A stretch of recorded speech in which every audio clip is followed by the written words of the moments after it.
Hi, and welcome back to the best thing you watched this week. Chris, did we catch you at a bad time? You all right? I'm working as fast as I can on some things behind the scenes. Right, okay. Welcome, everybody. Thank you if you're just joining us. We literally have just started these last few seconds.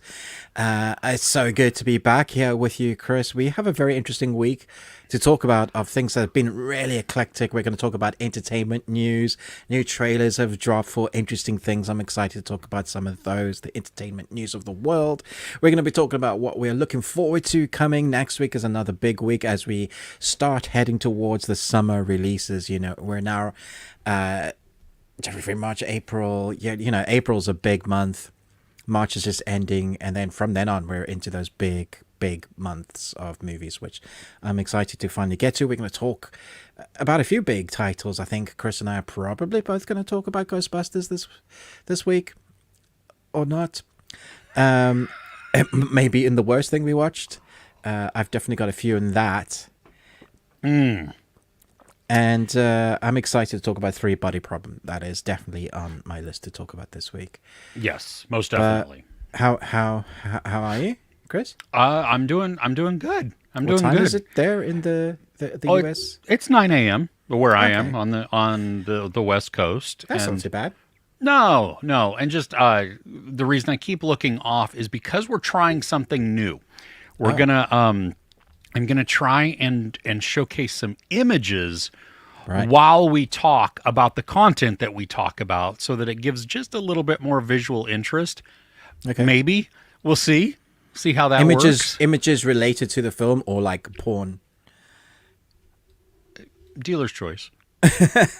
Right. Yeah. No. Way too early in the stream for that. Yeah. No. Chris is like, "What is Ruben talking about?" No, we're not doing that yet.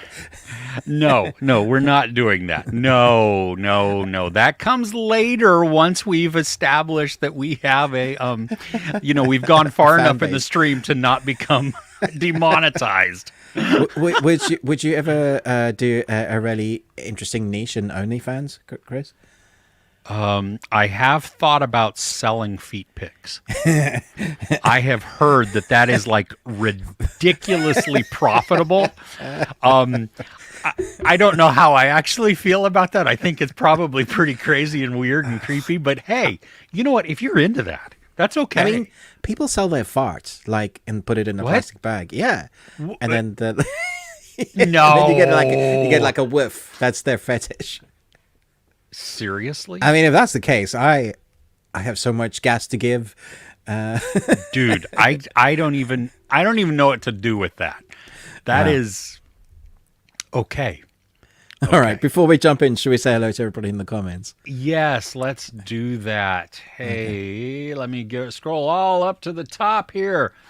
Harvinder, hello. Welcome today. We're glad you're here. Niket, thank you for joining us as well. I'm going to ban this commenter. That commenter is getting banned. Let's see. Chris Reslaff. What a week. Trailers galore. Shogun Amazes again. Oh, my gosh. Deal or No Deal Island.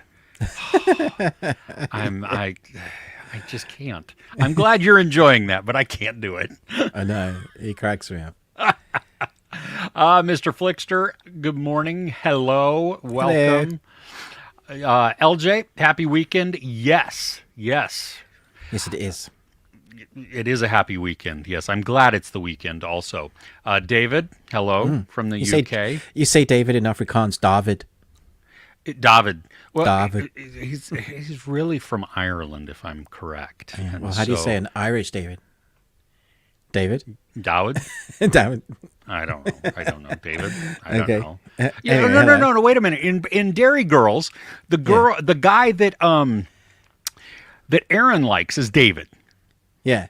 Yeah. Okay. And it's just David. Yeah. It is. Yes. Yeah. Okay. Okay. Noon in Niagara Falls. How close to Niagara Falls do you think they live? Like, can you hear the water? Can you hear the falls? I don't know, Mr. Flickster. Can you see it? What is it? Let's see. Let us know. Send us a picture, like on a tweet or something. There you go. Bunny Dojo, Rabbit Karen Bun Fun. So Arthur the King. Okay, I've heard some good things about this. But the dog should have been in it more. That's odd. That it's. I thought it was about the dog movie.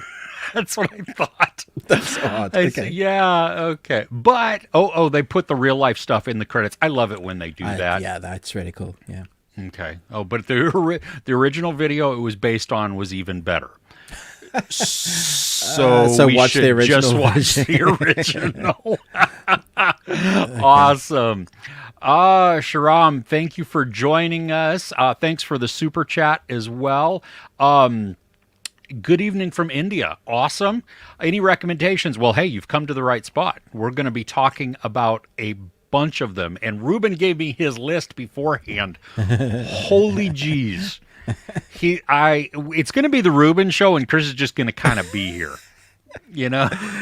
Yeah. Welcome, guys. Yeah. So Sharam, thank you. But yeah, we've got, it's Three Body Problem, Late Night with the Devil, probably a little bit of X-Men 97, because I know Ruben enjoys some of that. He already mentioned Ghostbusters, and there will be more. I guarantee it. So, Chris Retzlaff, can't joke about feet after... Oh, my gosh, dude. I have watched... I only watched one episode so far because I caught it in the middle, and it was the one with the interview with Drake Bell talking about Brian Peck. Ruben, have you seen this documentary? No, actually, I read it as A Quiet Place, and then I realized you're talking about something else. Because I was thinking about the foot and the nail. Yeah, no. This is a whole different thing. Dan Schneider. I was talking with my family, this is a total aside, but about Dan Schneider, and I love Better Off Dead. Okay, Better Off Dead is such a great movie, and it worried me about whether or not I could actually go back to Better Off Dead and watch it again because he's in it. But I think I might be able to, because in the movie, Dan Schneider is a creepy son of a bitch the entire way through. He is the bad guy. Not in the love life, but just overall. He's just very creepy, and it's disgusting. And so I think it won't, I never rooted for him, so maybe that'll be okay. I hope. I haven't watched it since knowing all of this, so I don't know. All right. Okay. Yeah, cool. Sharab, good night. Is that a kind of like a good morning, or is that a bye? Because in America, that's what you say when you leave. It's like good night. Good night. Bye. So, okay. LJ Deal or No Deal Island, actually pretty good. Can't stand the original. Okay, good to know. I will not be watching it. I've watched one episode, I think, maybe not even a full episode of the Deal or No Deal. Still not be watching. Yeah, but that's okay. You guys enjoy it. It's totally more for you. So, okay, David's in England, not in Ireland. So, David. David. Right. Why did we think Ireland? Because there is a patient D. And I believe his name is David, and he's in Ireland, and he enjoys a little bit of the herb. He and I chat back and forth. And all right, you know there can be more than one David. No, no. Chris Retzlaff is his first name is really not Chris. Right. It's There's something only one else Chris. because there can only be... Sorry, stupid. Hola, Shiny. Welcome. Oh no, Ruben. Yes. Okay, Mr. Flickster. Oh, who else was named Chris? You can't see or hear the falls from his house. Oh, that's disappointing. You should move. Everybody must imagine that like Niagara Falls is like this tiny little place. Tiny and place. There's just houses around. Yeah, exactly. Around the circumference of where. Yeah, that's just dumb. But it would be so cool. Okay. Yeah. Let's see here. Will you guys watch more Indian films, Animal, Leo, or two crazy Indian action films on Netflix? You know, it's based on the content that comes out in our time. Yeah, if it's there in the new series, generally we cover what will do well and what I will enjoy. So I cover what Ruben will enjoy also. No. It's pretty much based on whatever's coming out, what I have on the queue and what I have time for. Because honestly, if I did this full time, I would probably do a lot more things. But this is the side gig.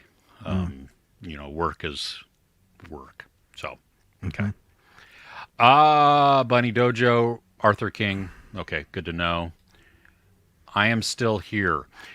Sarav, I don't know if that means that you're still around, you haven't left, or... Maybe they're titles for films. He's gone, good night, something you need to watch, and I'm still here is something you need to watch. Because I'm still here is, isn't that, what's his, Joaquin Phoenix's, like, pseudo-documentary type of weird thing? No idea. Okay, fair enough. What's your view on Poor Things? Did you like it? I think we covered that last week, didn't we? Yeah, Ruben hated it. I enjoyed it a lot. Yep. So there you go. Wouldn't live that close to the falls. Too many tourists in the summer. Fair enough. You know, I get that. Yeah. Yasi, welcome. Finish the Gentleman. Outstanding. Hey. Love that show. Love that series. That was great. Can't wait until if they decide to do a second season. That'll be outstanding. Yeah. Cool. Okay, we're gonna take a break from the from the comments, and then we will come back. That sound good? If Ruben? you want to, yeah, it sounds Okay. fine. You wanna? Should we do the best thing that we watched this week? Yeah, we should. Do you want to? Okay. Oh no! Wait a minute. Do you want to do the movie quotes first? Sure. You don't have Let's to. do that. And we can just Yeah, skip it out if you want. No. I do. I want to. Yes. I Tara just Briscoe. heard typing like. I know. I stepped out my keyboard for a mechanical keyboard, and it's all clickety clackety. Yeah, I may have to switch like back. You're on like a Stephen King horror where, like, you know. Yeah, You never know. and you meet old lady from Misery. Oh no, dirty bird. No. No. Okay, so Tara Briscoe and Red Comet, you guys won last week. Congratulations. Apparently I was a little too hard. I said it was. Yeah. I know. So the answers were Gangster Squad, LA Confidential, Usual Suspects. It was like gangsters, crime type of thing, just because we had watched The Gentleman recently. And there you go. Okay, you ready for this week's? Maybe. Okay, fair enough. I think these are going to be, no. Anyway. Come find me when you wake up. Number 2. Oh, I know that one. Okay, cool. Yeah, you. What's Ron's weed room? It's a big room full of weed, and it's Ron's. Nice. Okay. If you could see your whole life from start to finish, would you change things? Interesting. I might get all these. Yeah, Okay, I cool. think you might. So let us know in the comments what that would be. You can either wait for the replay or put it in the chat. But if you put it in the chat, sometimes we miss giving the shout out next week. Just so you know, not on purpose, just because the chat gets to be very long, and so there you go. But Ruben, can you hear my typing now? Yes. Okay. Do you have a question for us? What's your thinking on whether adaptations from books being made into TV series or films, how closely related should they be to the original work, or should they differ entirely? Because literally every time I do a review now for something that's been adapted, there is a large majority of people that have read the original work that really don't enjoy the live adaptation, because I think this comes to expectations of what's in your mind, that beautiful moments that you loved, and then you go into this adaptation, which literally is an adaptation. It's not the book, it's a TV series or film. And you're like, well, that's not like I imagined it, or that's not like what it said in the book. What I have done recently is, even though I was trying to do to finish Three Body Problem before it came out. I have come to the conclusion that I should watch, or I should read after. Yeah. So watch the thing and then read it. Because what it does is it allows me to have an appreciation for what was created outside of an author's vision. And then I can appreciate the differences within that, because, when I read it, because I'm now building the world with myself, Yeah. I think you should stick close to it. I know Three Body Problem deviated in certain ways, because I read enough of it to know, there were some timing changes, Well, or there some was character apparently, changes. whitewashing is what I heard. Yeah. Well, what's funny though too is on this particular series, there's a big uproar, I guess, in, or at least among maybe Chinese audiences, that they feel, or it's being presented, that they are being monsterized. Yes.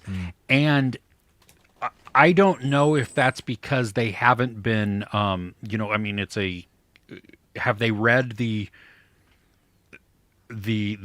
version? Have they gotten it? Do they have, I'm not sure what internet they have, so they're watching probably via VPN or something. But I do know that the translated version of the book opens differently than the original does. Interesting. Okay. Yeah, the original has the opening scene hidden more in the middle. Because there's another adapted version of that one as we talk about it. Yes. The 10-cent one, and apparently it's better. Yeah, I'm looking forward to that. It's 30 episodes. In the US, it's on it's not on the Prime. It's on Prime right now. And so, yeah, I'm gonna dive into that now, because now I will have a little bit of at least time to do so. I'm not up. So have they done all 3 seasons then? I believe they episodes covered all is- 3 books. Yeah. Yeah, massive. Okay. Yeah. Interesting. So where do you stand? You stand on you watch first, then you read. That Yeah, I would try to fix things. I try to do that. That it seems to be better that way. But what am I trying to say? I think if you're gonna adapt something, then you should stick somewhat close to the source material, at least to the heart of it. Yeah, I mean, I used to get upset with people that would come in my comments and go, "Oh no, I love the book so much better." And they really go down on this version. I'm like, "What did you watch?" I thought it was amazing. But now, from having been on the other side of Ready Player One being my absolute favorite audiobook ever, and the immersiveness of that story, and then seeing Ready Player One, the film, for us as a family, it was such a disappointment. It didn't even come close to living up to that. I liked it, and it's Steven Spielberg, huge budget, but for me, the character not being overweight at the beginning when he has to exercise and get into that, they didn't have anything like that. There were so many changes. that we were like, oh, what did they, why? And you say they still had the heart of it, but it Yeah. didn't feel like it had the magic of it. That was just our perception. So now I see from both perspectives. So Yeah, there have we been many we times where should be able to differentiate, I guess, put aside, but it's very hard to do. yeah, it is. Well, and I mean, I've been very disappointed by by adaptations. I mean, one of my favorite books of all time is Relic by Douglas Preston and Lincoln Child, and that movie, while people love it, if they combined two characters. Right. And basically because of that, they killed any type of series that could have come from it. Because the two characters are separated throughout the. Other than Lord of the Rings, what adaptations come to your mind that they just nailed? Because when you look at it the other side, the scale is very small. Oh, But absolutely. They absolutely got right. Yeah, I don't think there's many of those. Doctor Sleep is pretty accurate. Yeah, it is. I mean, and it there were some changes, but it also stuck to the it stuck again to the heart of the book. Yeah. know- Jared's Game, the short story, very Okay. accurate. I haven't read that one. So, okay. Yeah, I don't know. It's an interesting topic. So let us know in the comments what you guys think. Love to hear your thoughts. Should we dive into the best thing? Let's do that. You want me to go first? You want I to better first? go first because I have 10,000 things to talk about. Okay. Which one are you going to start with so I know? Gruff. Oh, okay. That's the one I don't have images for yet. So Brilliant. Good. Do you want me to start with Good. something else? No, that's fine. Go for it. I'll see if I can add stuff as you go along. Okay. There is a short movie that you can watch now on YouTube.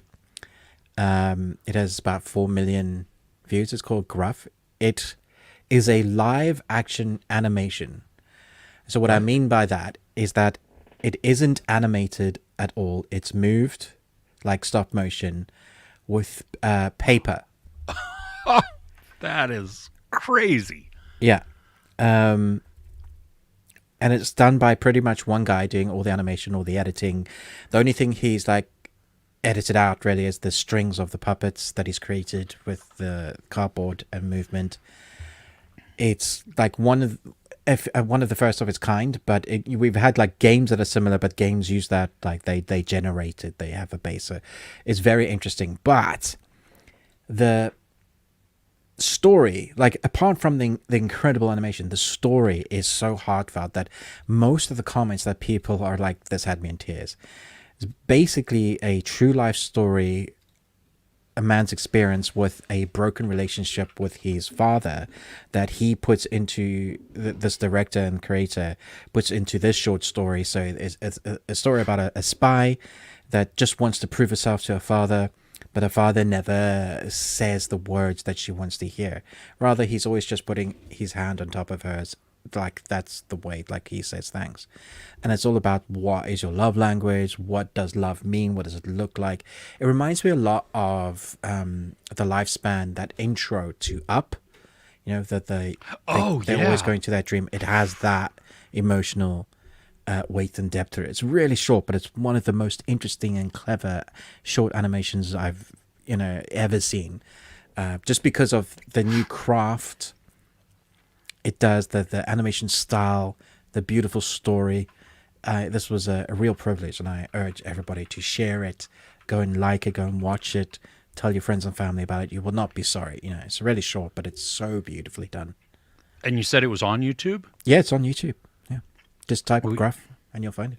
Okay, cool. We'll try and remember to put that in the description as well. Yeah. So that it makes it easy to find. But that's really cool. Okay. Yeah, very, very cool. Is it like when you say short, how long? Like 7 minutes or something? Oh, wow. Okay. Yeah. Yeah. Okay. Sweet.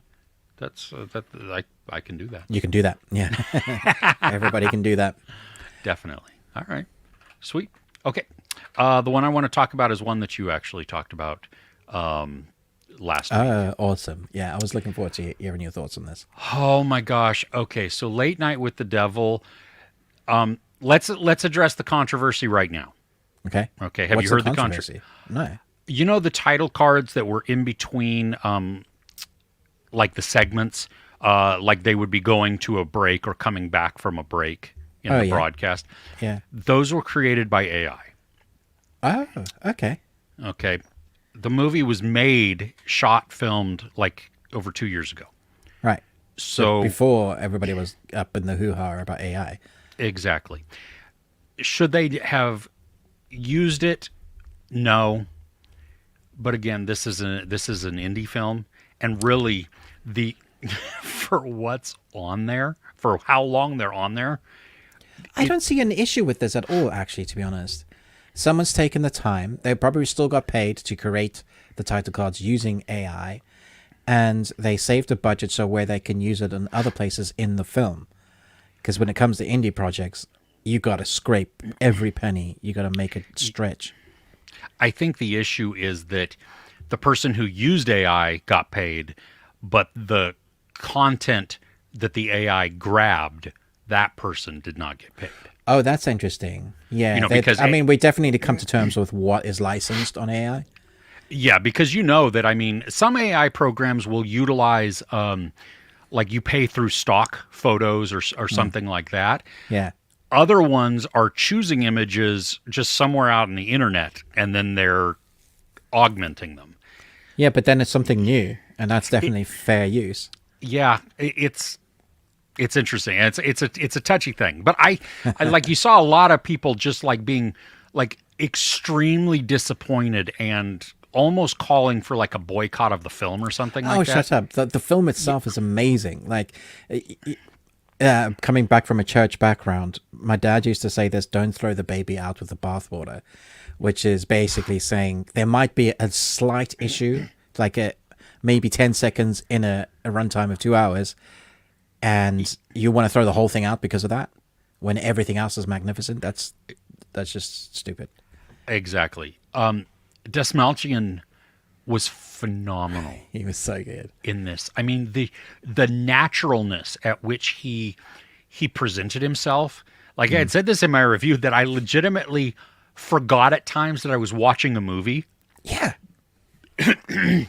He was so inviting. Like I would watch him as a host. It did. It felt like, that's why I said it felt so real and probably scarier than it was, is because it actually feels like you're watching Jimmy Fallon and Craig Ferguson on. You just switched on YouTube or one of your channels and it's live, and you're like sitting down.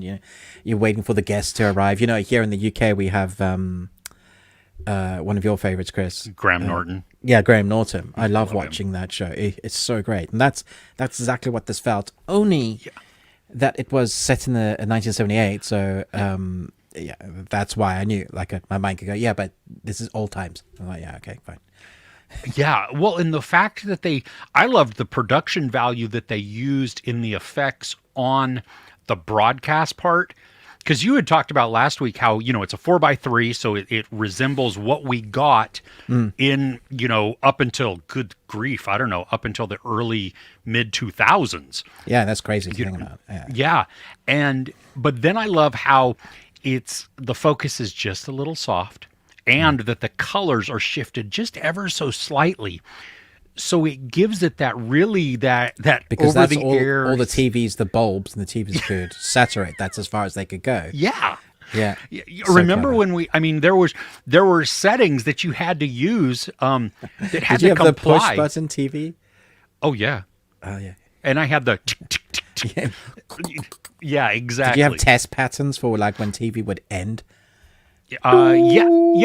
Yeah, because the national anthem would come on at like midnight or 2 a.m. or something like that.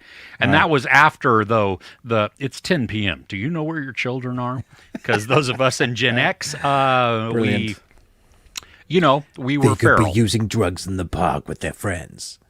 Yeah, okay. And we weren't doing that. We were hanging out and drinking with our friends. Anyway. Okay. But no, yeah, I loved that part of it. The thing that I love too is this steady building of the story. That we get some it has a creepy tone on it just from the very beginning because I mean, and it's some of it is that ominous thing about like you have desperate people whose show is on the brink of cancellation. So they're trying to do things that, how do we get ratings? Yeah. And then they bring in, which is, and at Halloween time, perfect timing. And you have that mentalist, but then, at the beginning, I'm laughing because it's all of the crap. You know what I mean? It's that searching. It's the, and then as we go along, the slowly building, unsettling bits that are then interjected with skepticism, and when we get to a certain part with the skeptic, the practical effects that come into play are like, so gross, but my gosh, it was disgusting and so awesome. Yeah. And that becomes the whole thing. And then once we move into the finale, I mean, that's, I don't know. I don't call that, I mean, the movie was haunting to me in a really, really good way because I woke up thinking about it the next day. Like, I talked to our youngest and his girlfriend were here and we all watched it together and like absolutely enjoyed it. We're just like, I mean, dumbfounded when it ended, and then I was talking to my older kids and just I couldn't contain my excitement. Like I was like, oh my gosh, you need to see this. I can't wait for you to check this out. It's so good when you have that feeling and you want to share. Oh, especially when you've watched it with someone and then you just talk afterwards. You've seen a good movie when there's conversation about the movie, which is awesome. There is a question I wanted to ask you. Did you find it funny at all? Because, it's considered to be a comedy horror and I never found that, but you have a different humor. Demented, dark humor. Oh, is that what you... Okay, good. At least you qualified that. Yeah. There was a little bit of dark humor in there. But it was not the laugh out loud, like belly buster type of thing. You know what I mean? It was... there might have been a couple of times here or there where I kind of guffawed or just like... because of, and that would have been because of a look in a situation, especially as Desmalchian would look at his or his guests or his MC dude, things like that. But it wasn't. I would sit this way more in thriller and horror, especially horror at the end, than even dark comedy. Like that would be. I would not put that in my head going into this if you've never seen it. Okay. So I love it. I'm so glad you enjoyed it. Yeah. Yeah, it was very, very good. So, shall we go back to the chat? Yeah, when you do that, I'm going to step away for a minute, if that's all right. Oh, okay, wait, let me go to my solo. There we go. Okay. There we go. Okay, okay, let me find out. I'm going to scroll back up to the top where we left off. There's a lot of comments in here, so that's out. We got a good thing. Let's see here. Yasi started three body parts. I'm thinking the 3-body problem, but maybe you started dismembering somebody if that's okay. Fudge and Maid of the Mist. Chris, are these two things that were good adaptations, or again, part of it is our issue with asking questions and having discussions and then losing context within there? Red rum. Oh, let's see. Have we seen A Most Violent Year?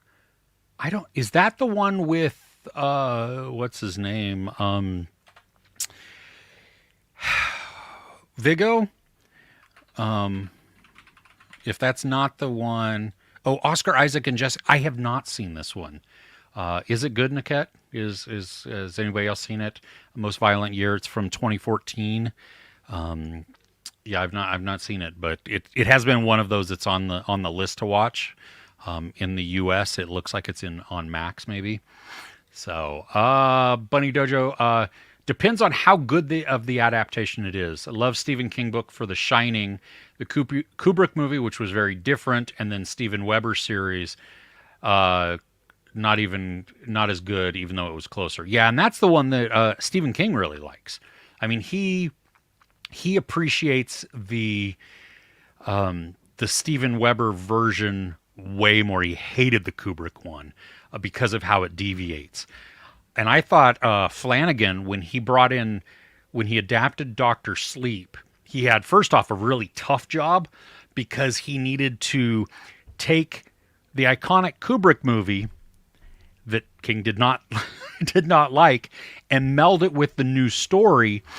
And he got King's blessing. And I thought that was done, I mean, just phenomenally well. It was crazy at how they stuck it together. Ruben, I'm talking about Dr. Sleep, and how the Bunny Dojo was talking about, depends on how good of the adaptation it is, because even though The Shining, King hated Kubrick's, it's a freaky ass thing. But Flanagan had that tough job of melding the Kubrick movie, Stephen King's book, and then Dr. Sleep to make that. Because The Shining is a great movie, but it's a very, very different story to what you get in Stephen King's book. So you can, it's very loosely an adaptation, which is why King was upset with it, because he changed so much. So. Absolutely, yeah. And I can see that as an author. I mean, if you've taken my work, and then and that's another interesting question of how much say should a writer have if they've if they've sold the rights to the movie or the series? Well, if you've sold it and you were aware that you're selling it, then you don't get a say. At the time of selling, you've got to you agree with it, then that's that. Yeah, there must be. I'm sure now King is more detailed in his agreements. Probably, yeah. Chris, looking for something like Hereditary. Watch The Wailing, 2016. I want to say I just watched that within the last year. I know that name. Yeah, because it was on my list. Like, it had been on my list forever. It was on Netflix for the longest time. They took it off, and then I thought it came back. And I'm pretty sure I watched it last year. Have you seen it, though, Ruben? Do you know? Is it one of those that you'd have to start watching again? Soon after a stranger arrives in a little village, a mysterious sickness starts spreading. A policeman drawn into the incident is forced to solve the mystery in order to save his daughter. I feel like I've seen it. Yes, it is. It's really good. I remember bits of it. Yeah. So it is on Netflix. We've seen so much. Yeah. Our brains are saturated. Yes. Let's see, Chris. Was not a fan of the TV adaptation of The Shining. Okay. Started the program. Oh, the doc. Oh, my program. gosh. Oh, yeah. Oh my gosh. That's wow. It's just wow. Yeah. So dark and disgusting. Yeah. Yeah. And so glad that it's been done. Yeah. Talk about it. Bring it into the light. Exactly. Yeah. But a adaptation. Where to begin? Yes. Let's see. War Games. Part instead of The Shining in Ready Player One. Oh, I did like The Shining. I thought The Shining was clever. Yes, especially when what's her name? It's been a while since I've read it. I can't remember the character's name. But she's not into horror at all, and she's in there, and you're like, because as the audience, we know. I loved how they brought that to life. That bit, it was still really creepy. Amazingly done. But yeah, in War Games was a big part that they changed. Yes. Let's see here. Mr. Flixer, adaptations are tricky because they need to appeal to newcomers and please fans. No, does not like The Shining because of how Jack is written. Okay. Yeah, very different to the character. noirs, great Chandler adaptations. I don't know which Chandler. I don't know what that means. Chandler that Bing? is. Okay. Cujo, perspective from the dog in the book. Nice. The Loft from 2014. I don't Another think I've one seen I've that. heard of. Yeah, I know what this one is. No, I have not seen it. It's like a messed up storyline. 5 married guys secretly share a penthouse loft in the city where they can carry out hidden affairs. Fantasy becomes a nightmare, however, when they discover a dead woman in the loft and realize one of the group must be involved. It's a great cast. Yeah, it is, and it's a very disturbing premise. I kind of want to watch it now.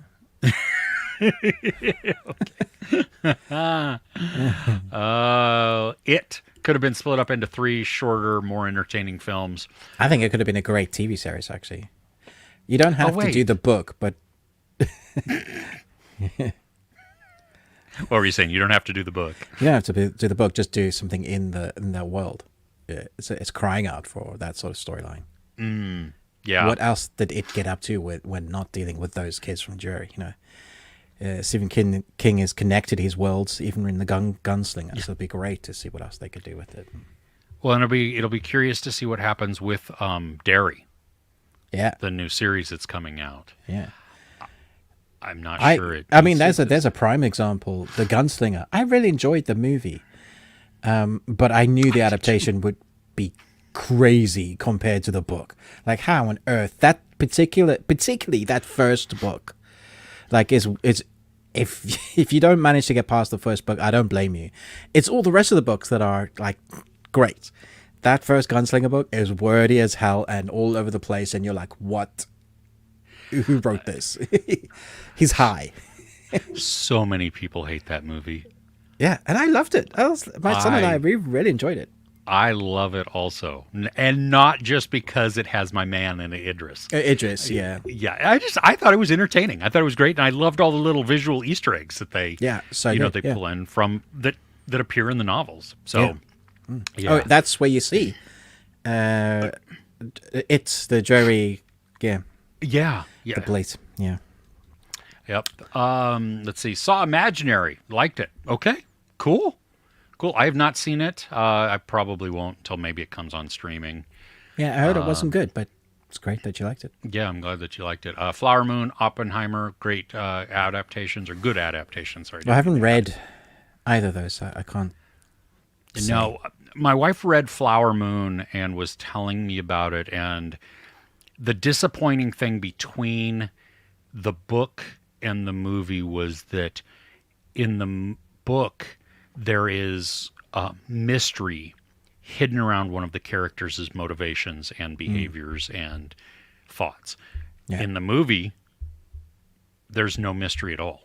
It's given right out front. We know that they're all just terrible people out to take advantage of the Native Americans. So, see, we'll do 2 more. Seen the movie Idiocracy? Very dumb and funny movie. Do you know that one, Ruben? Mike Judge? Yes. Yeah. Yes. Sorry. Fun fact here. The costume designer had to find shoes for their characters. Stumbled across Crocs and felt, you know what? These are the ugliest and stupidest things ever. Nobody in their right mind would ever wear them. So they put them in the movie. And now everybody wears them.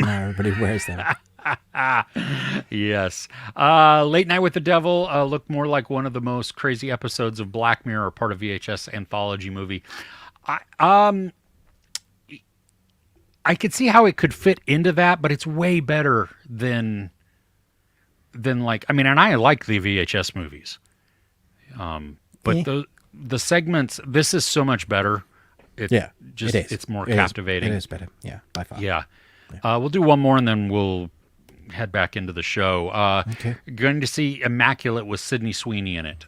I have. Ruben, are you going to see it? I want to, but I'll probably wait for streaming on that one. Okay. Cool. All right. What's on your list? All right, let's talk about. I'm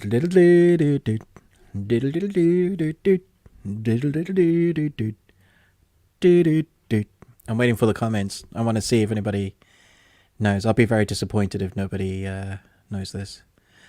Are we delayed? So nobody's going to answer. That makes it I don't even even worse. know what that is.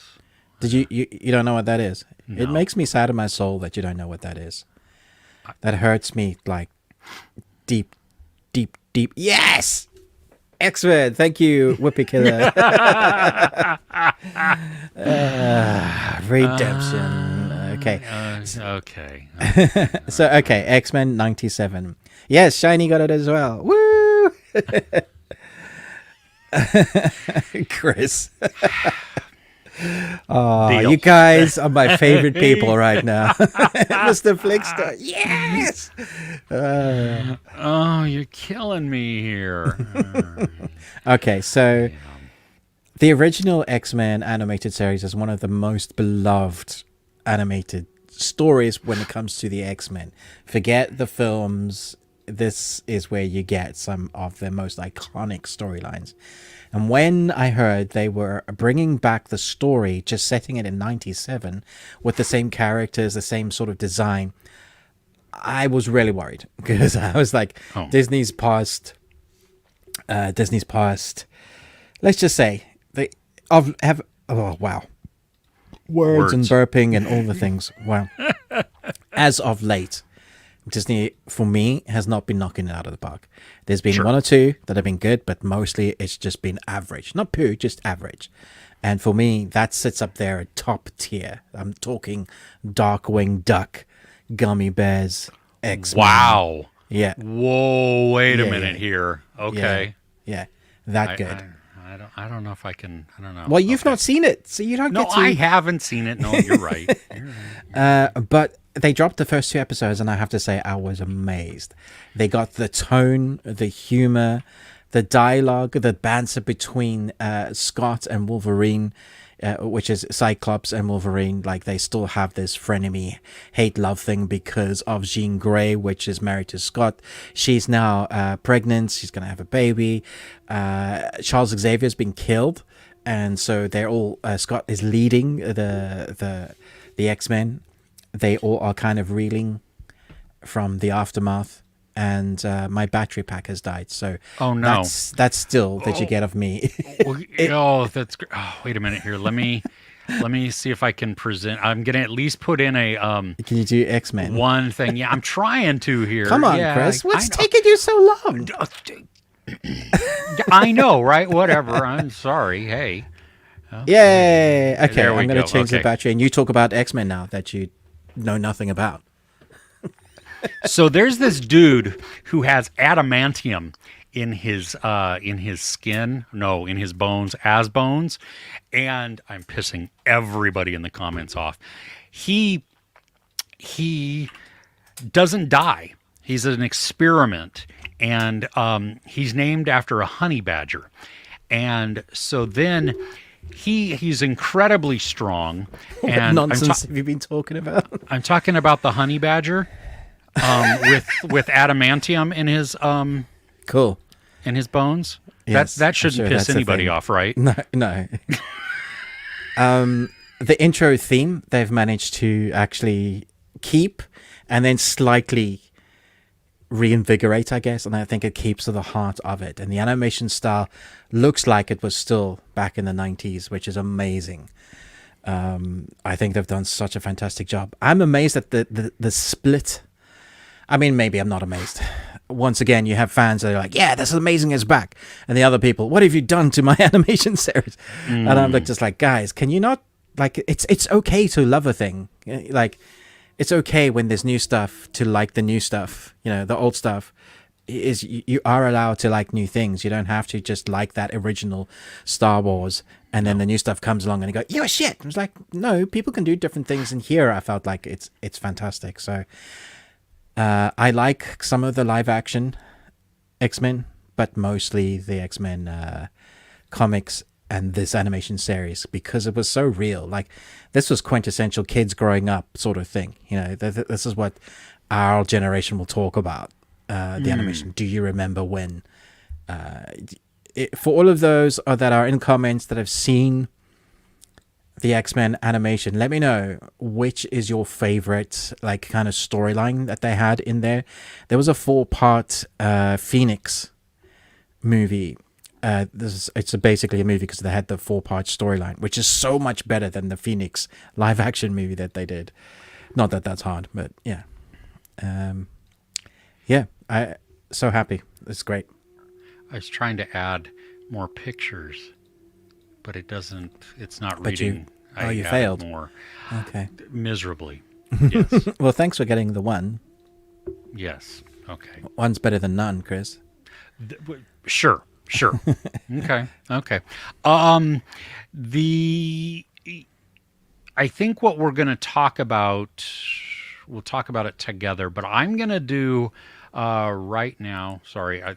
Before we way carry too on, many can you things. Yeah. name any X-Men not in the live action movies? Mr. Flickster wants to know. No, any characters not in the live action Not in the movie? live action movies. Yeah, any X-Men characters not in the live action movies. Calendar That's not Man. easy. Calendar Man? Calendar Man. Is that an X-Men? No. Oh, you just that's from That's DC. a DC isn't thing, it? yes. Yeah. It's like, what are you doing? That's great. The Morph story, yeah, fantastic. Lady Deathstrike, another favorite. So I'm reading the comments ahead. Just they're talking about the X-Men, which is their favorite storylines and characters. Okay. The special where Badger Man met the Claw Lady in the sewers. There you go. What is there like a manatee being beaten around you? Oh, I'm so sorry. Can you hear that? Yeah. That's our neighbors drilling. That's what Oh they've my decided gosh. to do Okay. today. Yeah. Okay, fair enough. As long as we know, that's cool. Yeah, that's my internal mind power picturing what I have to do next week when I go to the dentist. Yeah. Nice. Yeah. Nice. Okay. I want to talk about Immaculate Oh, cool. Okay. with Sydney Sweeney. I didn't watch a trailer for this. I didn't know what it was going in. I just figured it was going to be I knew it was a nun horror story.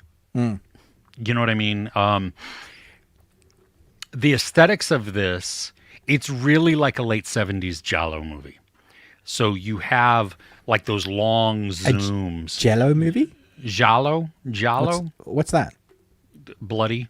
Like I've not heard that term before. Dario Argento. Giallo? Giallo? GIA. Yeah, not heard. Okay. Anyway. You've not heard of that? Okay. Yeah. So anyway, it's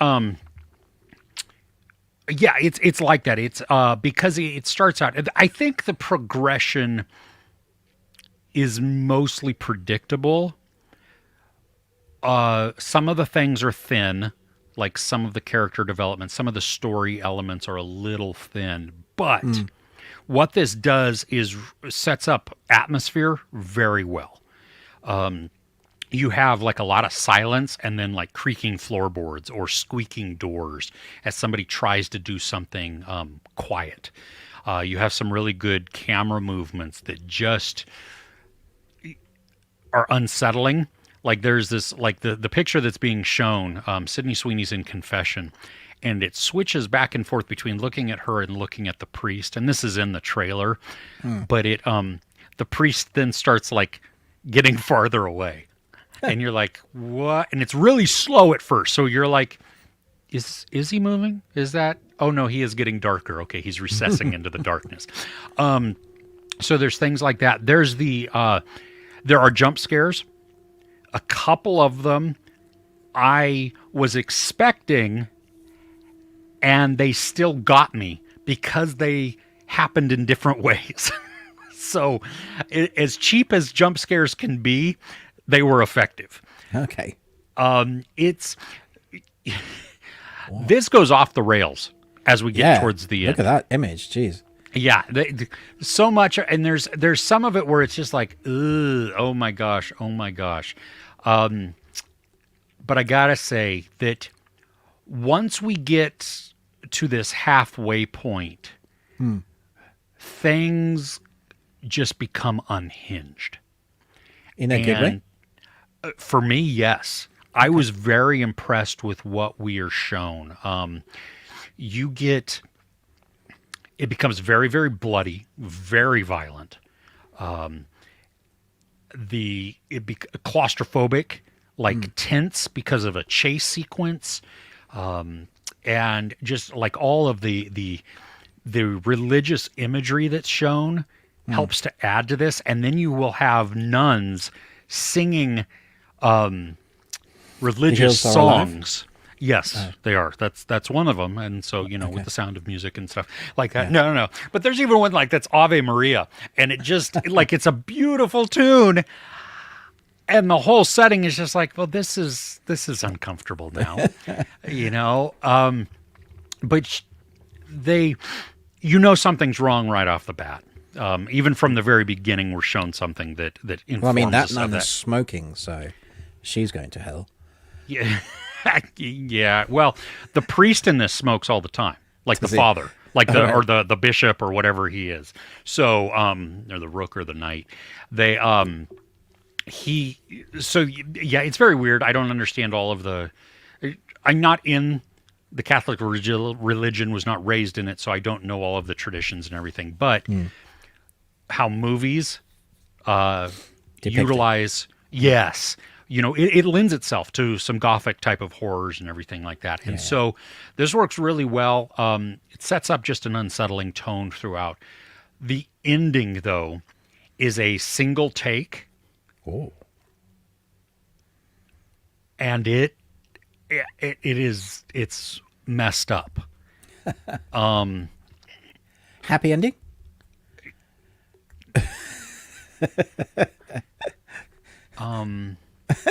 Yeah, thanks for that picture. Yeah.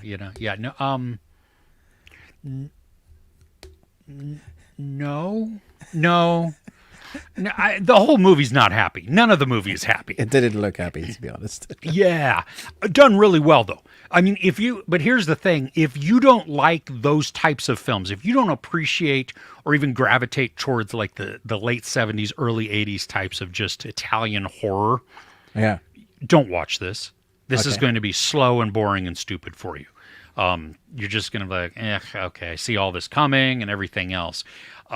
It's just a big callback and a lot of aesthetics. But you like this?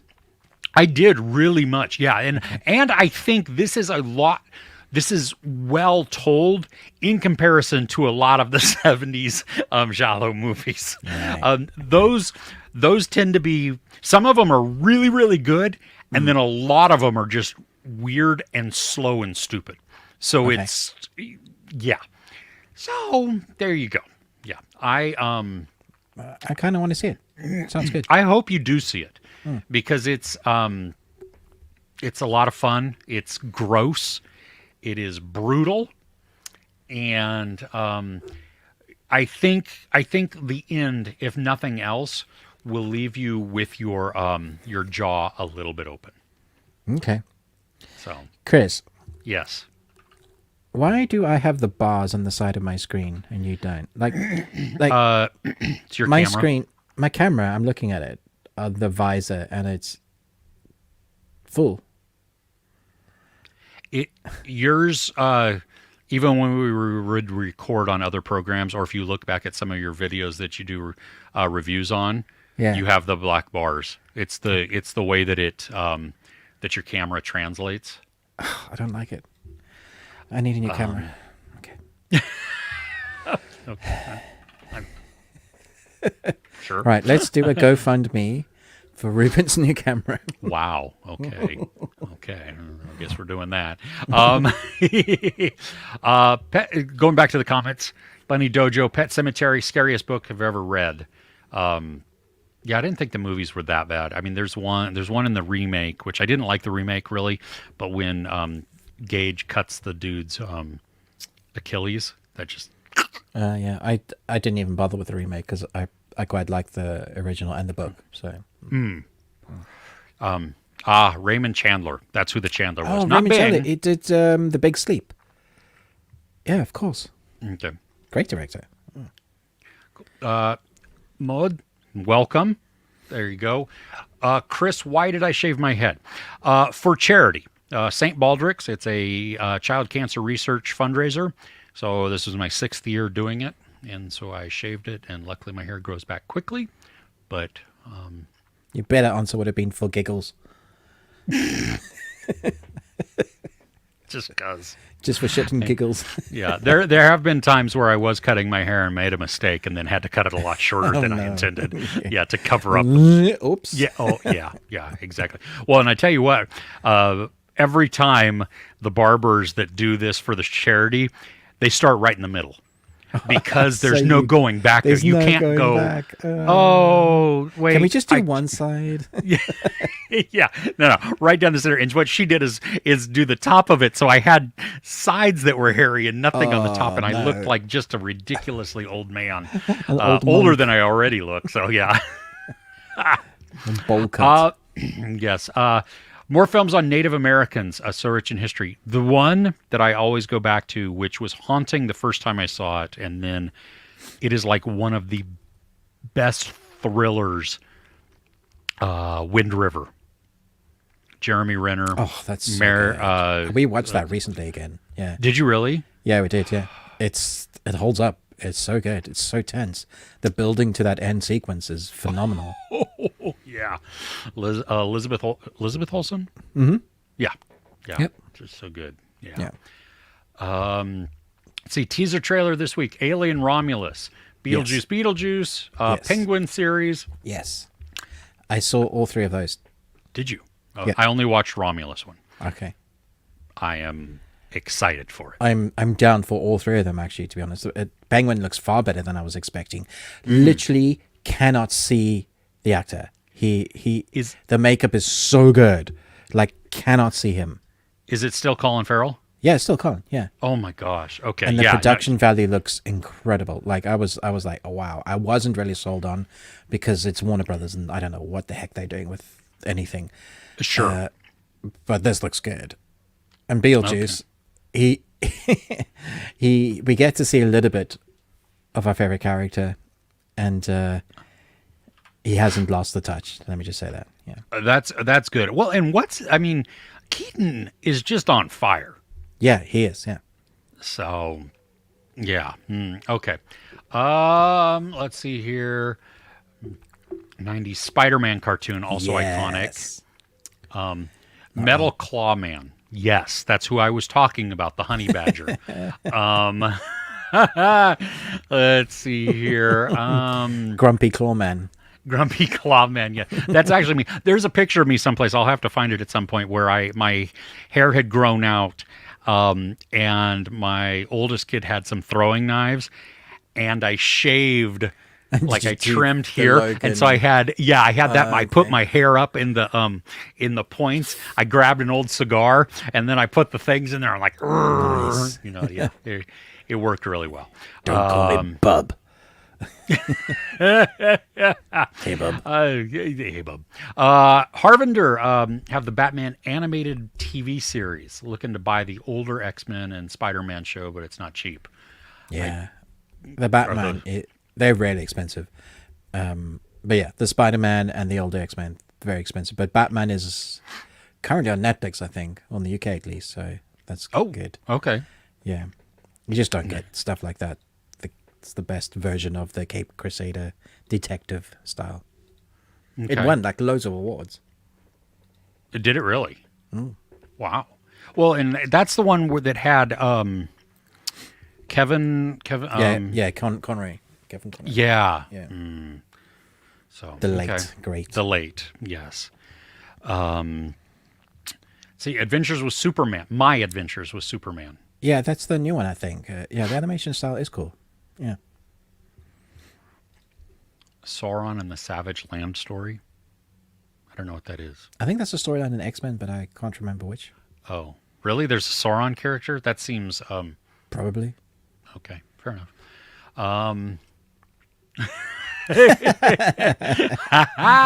Over under 53 minutes till a battery change for Ruben. Uh-oh. All right, we'll see you next week. Superman animated show was another easy one. Oh, okay. So if you're looking, there you go. Yeah, Immaculate, there is not a happy ending to it, but that's... Chris, you love the not happy ending horrors. Mostly, yeah, I do. I do, mostly. That's a theme. Mostly. Yeah. Yeah. Mr. Flickster sold on Immaculate. A frumpy nerd in Madam Web to a nun. That's range. Well, and from the hot bikini wearing love interest in Anyone But You. Oh yeah, that was her as well. Yeah. Yeah. And that was a phenomenal movie. I cannot wait to buy that. I think it just hit Blu-ray. Maybe it just hit streaming, one of the two. But yeah, really, really, I love it. We should see the recent few-second trailer of Immaculate. Oh, I'm not going to give you... I'm not going to give... where she just screams. Okay. I can imagine that. I'm not going to give you context for where that is in the movie. Don't, yeah. Yeah, yeah. Seeing Keaton as Batman in The Flash, I liked that. I thought that was really good. Just that bit, yeah. Chris Retzlaff is throwing shade now. Don't know if I'd like The Penguin. It's a mobster show on HBO. Just because I didn't like The Sopranos does not mean that's that true. No, that's a good point, Chris. Yeah. But see, I liked the Batman, and I thought Colin Farrell as the Penguin was wonderful. So there's that. I love the ribbing, though. That's great. When Evil Lurks, dude. That's a great film. You're right. That is not a happy ending at all. That film is so messed up. Oh, it's so bad. Yeah. Yeah. Okay, Ruben, what you got? I don't know. What do I have? Where are you going? Should we talk about 3 body problems? Yeah, let's talk about 3 body problem. Is it on your list? Oh, yeah. Yeah. Yeah, it is. Okay, so 3 body problems based on a trilogy of books. I know there's a 4th. I presume that's a prequel or a different whatever, but originally it's the 3 stories that Netflix has adapted now. There is a 10-cent adaptation already that apparently you can watch on Prime. So it depends on where you're coming at this. I came from it fresh. I haven't read the books, and I hadn't seen the 10-cent adaptation. And I was very surprised by this series. I didn't know what to expect. It's... When I did my review, it's like an amalgamation of so many things we've seen, but also does it in a really fun way. It does things that you expect it to do, but then will come at it from a totally different. So one episode can be very heavily dialogue building characters. Let's say episode 4, character building, kind of giving us more questions, not really answering that much. Literally the first half is just what the hell's going on. I don't know what's going on, but I'm still into it enough. And then from 5 onwards, they're answering questions. And 5 for me was like where this series went from, yeah, this is really fun, to damn, this is great. It had one of the most original gory scenes I've ever seen on put to film or TV series. It was gross, and I couldn't tear my eyes away from it. Which episode 5 is with the ship. Oh my gosh, I loved that. Yes, yes. You're right, that was brutal. My jaw, it went from stages of, oh, wow. Just because it was a long sequence. And then I was like, okay, I'm in. Let's do this. Well, and you knew it was coming, right? Yeah. I mean... Yeah. And but it built it up so well. That was executed in such a great way that, yeah. I don't think I was concerned, but I can see how people may not like some of the pacing of the show because you have almost 2 different series. You know, the first half is that virtual reality video game mystery. Then we're given the answer, and then it becomes a mission, I guess maybe is the best way to say it without giving spoilers. So one of the comments I read Because in my review I said, because the graphics don't look particularly great when it's in the virtual game, you allow it because it looks good, but you can tell that it's gamey. Yeah. You allow it that because you know it's gaming. But what I think a couple of the comments are, it's not meant to look gamey. It's meant to look almost indistinctive from reality. But at least that's in the books. So that's where some people are like, yeah, the graphics are so crap. It's like, no, the graphics aren't crap. In this story version, it's a game, right? Yeah. Yeah. And even then, I didn't think that was particularly bad. I was like, I didn't. No, I thought the graphics looked pretty good. I mean, at the beginning, some things were a little bit wonky, but again, and probably like you, mine said work in progress. So I was assuming that mine were not fully finished. Mine said work in progress, but mine was the day before. So I was like, if you guys aren't ready now. Well, I mean, we do know that like when Stranger Things season 4 came out, they were uploading them that morning. Yeah, on the morning, yeah. Yeah. So, but yeah, no, I thought, because you and I both, we rated it at a 4. Yeah, I gave it 2 ratings.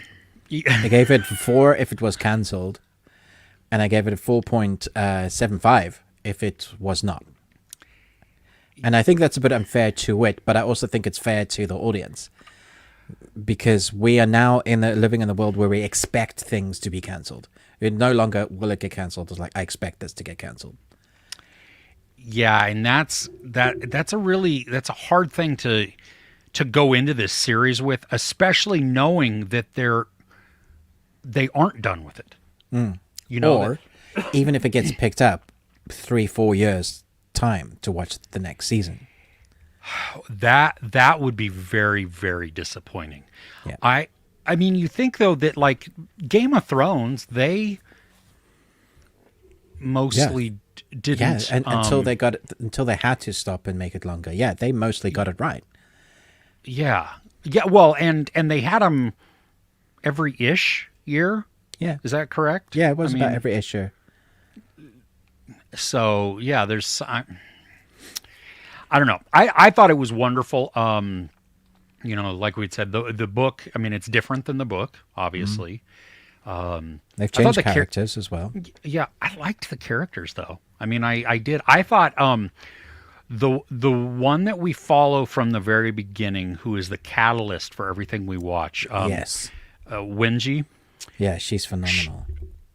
She has such a good presence because she's is pragmatic the right word? I mean, she's calm and she's logical.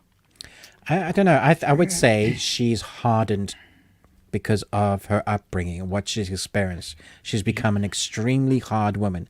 And then when you complement that with intelligence, that's what she portrays on the screen. So she's probably the smartest mathematician, physicist that we've had for years, for ages. Well, and how she,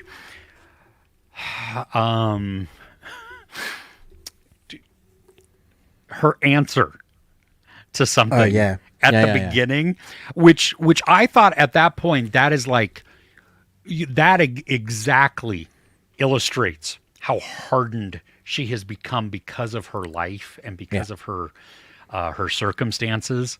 But I mean, talk about consequences.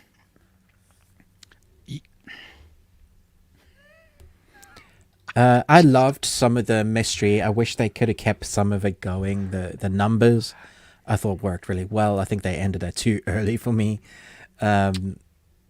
Like, I just wanted more of that sort of stuff. I am surprised that like some of the characters I just thought were main protagonists and then aren't. I was like, oh. Yeah, there were a couple of I was a little shocked by some of those. Like one of them was like, you just did that. Mm-hmm. I didn't think you were good. What?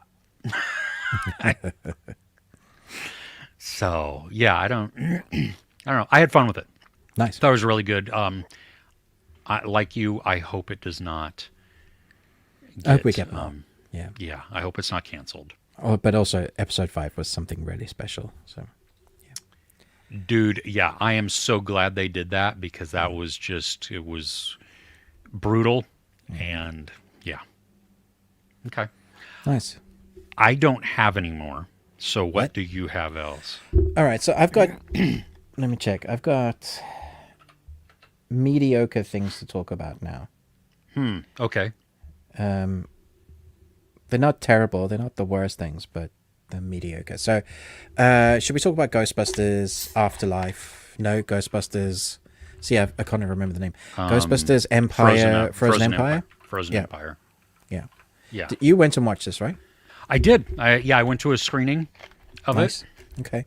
I went and watched yesterday, Friday, Okay. with my wife. She was like, do I have to? I was like, yes, you can have popcorn. And she was like, all right, I'm in for popcorn. Popcorn and M&Ms is what we do. We chuck in M&Ms. Yeah. So you have to bribe. Yes, for Okay. sure. Yeah. Okay. But, so we went out and I got my new glasses. You can see blue rims. Yeah. Nice. I love it. Let me just say, I didn't hate it. And I know some people loved it. And that amazes me. I do think that what works for me in Frozen Empire is the family dynamic. Love the characters. I love Paul Rudd trying to be the father, not sure where his place is in the family unit. The mother giving him permission to be more than just the best friend. I think Paul Rudd is magic whenever he's on screen. That works really well. I love the oldest son trying to figure out what it means to be an adult. I love the daughter's character where she's still not finding her place in the world, but her relationship with an entity in this film I thought worked really well. That was one of the highlights of the film. But when it comes to the actual plot and the story, I thought it was really basic in the end, which is a shame because the bad guy, I thought his creation was excellent. I mean, look at that. I thought it was quite scary. I thought, okay, I've seen similar, but I thought it worked well. Reminded me of There Is No Zool, or There's Only Zool. But it just didn't do anything. Once we got to, the orb of thingy releases the evil, and then he releases ice, then it's done. And you're like, really? That is all you could come up with? That was disappointing to me. This is on my list, but is in the thing that did not make it. Right. Because I had fun with it, but it. I loved McKenna Grace, her story in this. You know, the finding her place. Yeah. The where do I fit in, because I'm not seen as totally necessary, and so I feel discounted. I'm put on the sidelines, except I have a ton of skills and a ton of, offerings to bring. Yeah, I felt for her. So she was like benched as a Ghostbuster, and I was like, that really sucks. So I loved all that buildup. You know what I mean? Like, we get most of the movie doing that. Finn Wolfhard, I think you really could have taken him out of the movie. And he wasn't in it much. No, he didn't add anything to it. I liked him. I liked Paul Rudd also, but again, I feel like Paul Rudd, outside of I do appreciate the family part of that, but I didn't think he was very integral to the story. Okay. Really, I mean, the people that I thought was McKenna Grace, Dan Aykroyd, Kumail Nanjiani. Oh, he was funny. Oh, he was. That was my favorite part about it. Him with the flame. Dude, just him. I mean, his comedic timing. I can understand if people didn't like him in it, or they felt like he didn't fit, or it was too much, or whatever. I needed that. I needed that kooky humor within this. Yeah.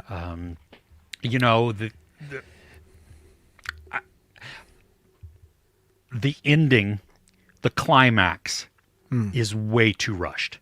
Yeah, there was exactly what I felt. A build up, 4 minutes of big end scene, and that's it. I was like, seriously? Wow. Our characters were never in peril. You know? Like, I mean, you think about... they were for like 10 seconds. Yeah. Okay, yeah. They were, but you didn't feel like anything was going to be like really, really that bad. Honestly, I was really surprised because everything I saw in the trailer is exactly what we got in the movie and no more. Like, there wasn't really anything else, No, no. which disappointed me a lot. I was surprised at how long it took to get to some of it. Yeah. So I thought maybe, because I was shifting in my seat, we didn't have the most comfortable seats, and I was like, we're really getting into the movie now. Like, when are we going to get to the story? And the story didn't really ever come, and I think that's what really. So I'm loving the family dynamic. I love these guys. Yeah. I could watch them all day on on the screen. But when do we get the story? It just didn't come. I mean, look at that picture there. Who is that scientist? Did he need to be in it? You see, again, he was in there for some comedic relief, I think, and you didn't need him. We had a lot of comedic relief. Yeah, It was too much, I think. Did you like Patton Oswalt? Oswald? No. Oh, okay. Fair enough. I mean, I like him, but I just, again, what was the point of him? I can see three characters in that picture that I don't think needed to be in the film. Podcast absolutely did not need to be in there. He didn't add anything to it. Nope. I'm not sure what the girl. I mean, Nope. she was fine in it. It had nothing to do with that. See, we had some of the characters that worked really well in Afterlife. And I think they felt like for continuity, they had to bring them back. Or maybe even contractual-wise, they signed up to be to 2-3 films. Yeah. Yeah, too many cast members, not enough concentration on one individual character or multiple characters to give us that kind of. You know, when they started, that's what I was excited when they started in the Ghostbusters car, Ecto-1, and they were doing that adventure capturing a ghost. If we had more of that, doing actual Ghostbusters things rather than going this way and that way all the time. I really hoped we were going to get Sigourney Weaver as well, because I'm pretty sure she was in an extra scene at the end of Afterlife, like an extra, and yeah. And this time around, it felt like a lot of nostalgia for the sake of nostalgia. There was a lot of nostalgia bait in this. Yeah, I mean, but Spider-Man does nostalgia bait, and it worked well. This one does nostalgia bait, and I'm like, because even Afterlife did nostalgia bait, and I was like, that's awesome. The way you did that, that's great. They seem to double down on what worked for them in Afterlife, but at the expense of their movie. Yeah, I mean, why is Slimer still in this? And Library Lady. Library Lady, and even the Marshmallow Little guys now, they're overdoing that. Yeah, they were cute when we saw them in Podcast's room, that was because funny. and they also they informed you about the orb. They reacted. It was story movement. There was so much of this that was not necessary for the story. Right. I think that's the big issue. Yeah. And I'm sad to say, I think that's mostly because we're missing the integral writer to this film. Yeah. It didn't. Well, and I thought that Jason Reitman, bless you, go for three. Come on. Do we have three?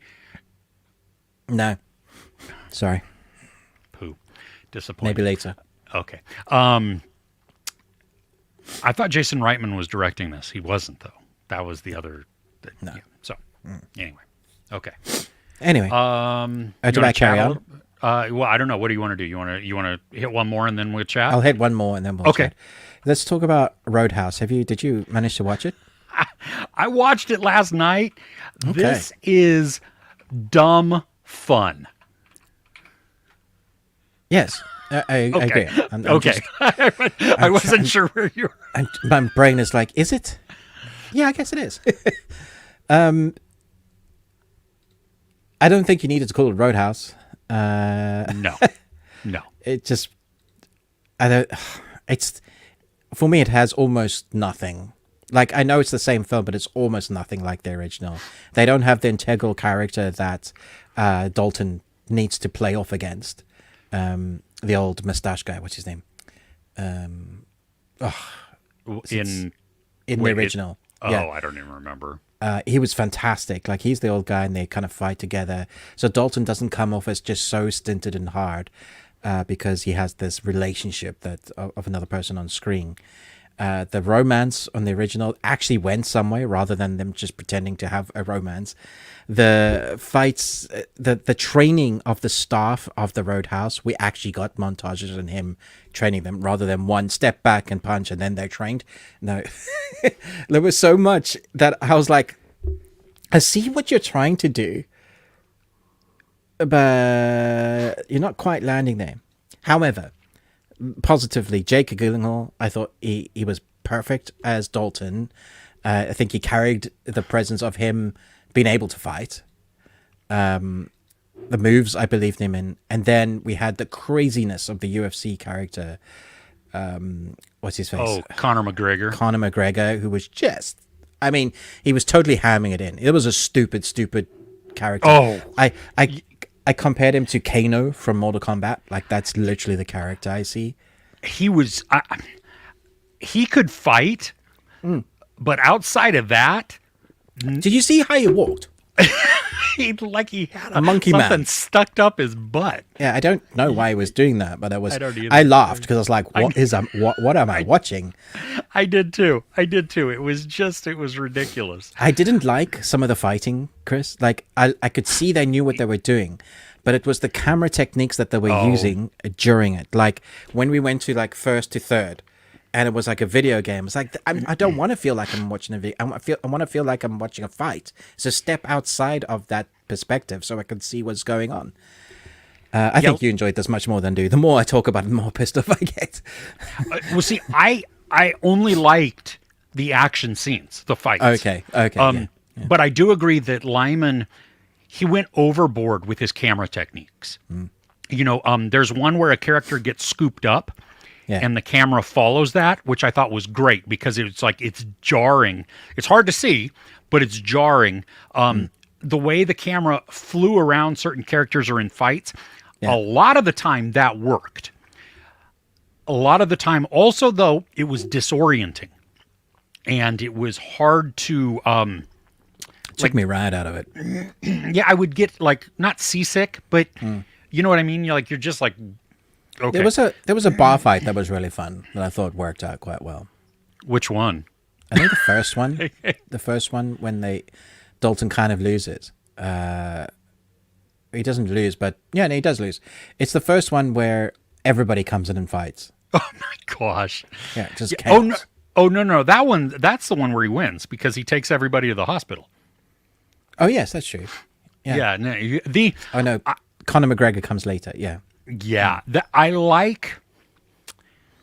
thought Jake Gyllenhaal did a wonderful job at that crazed look that he could get. You know what I mean? There's this beast within him that he knows exists. I totally believed that he was always holding back because he was scared of what he would do. Like, I believed that. Yeah.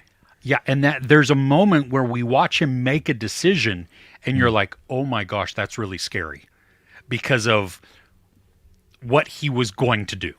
Yeah. You know? Do you remember the first one had that throat rip that everybody talks about? Yeah. So there's a thing that he does, and that's not a throat rip, but his own thing.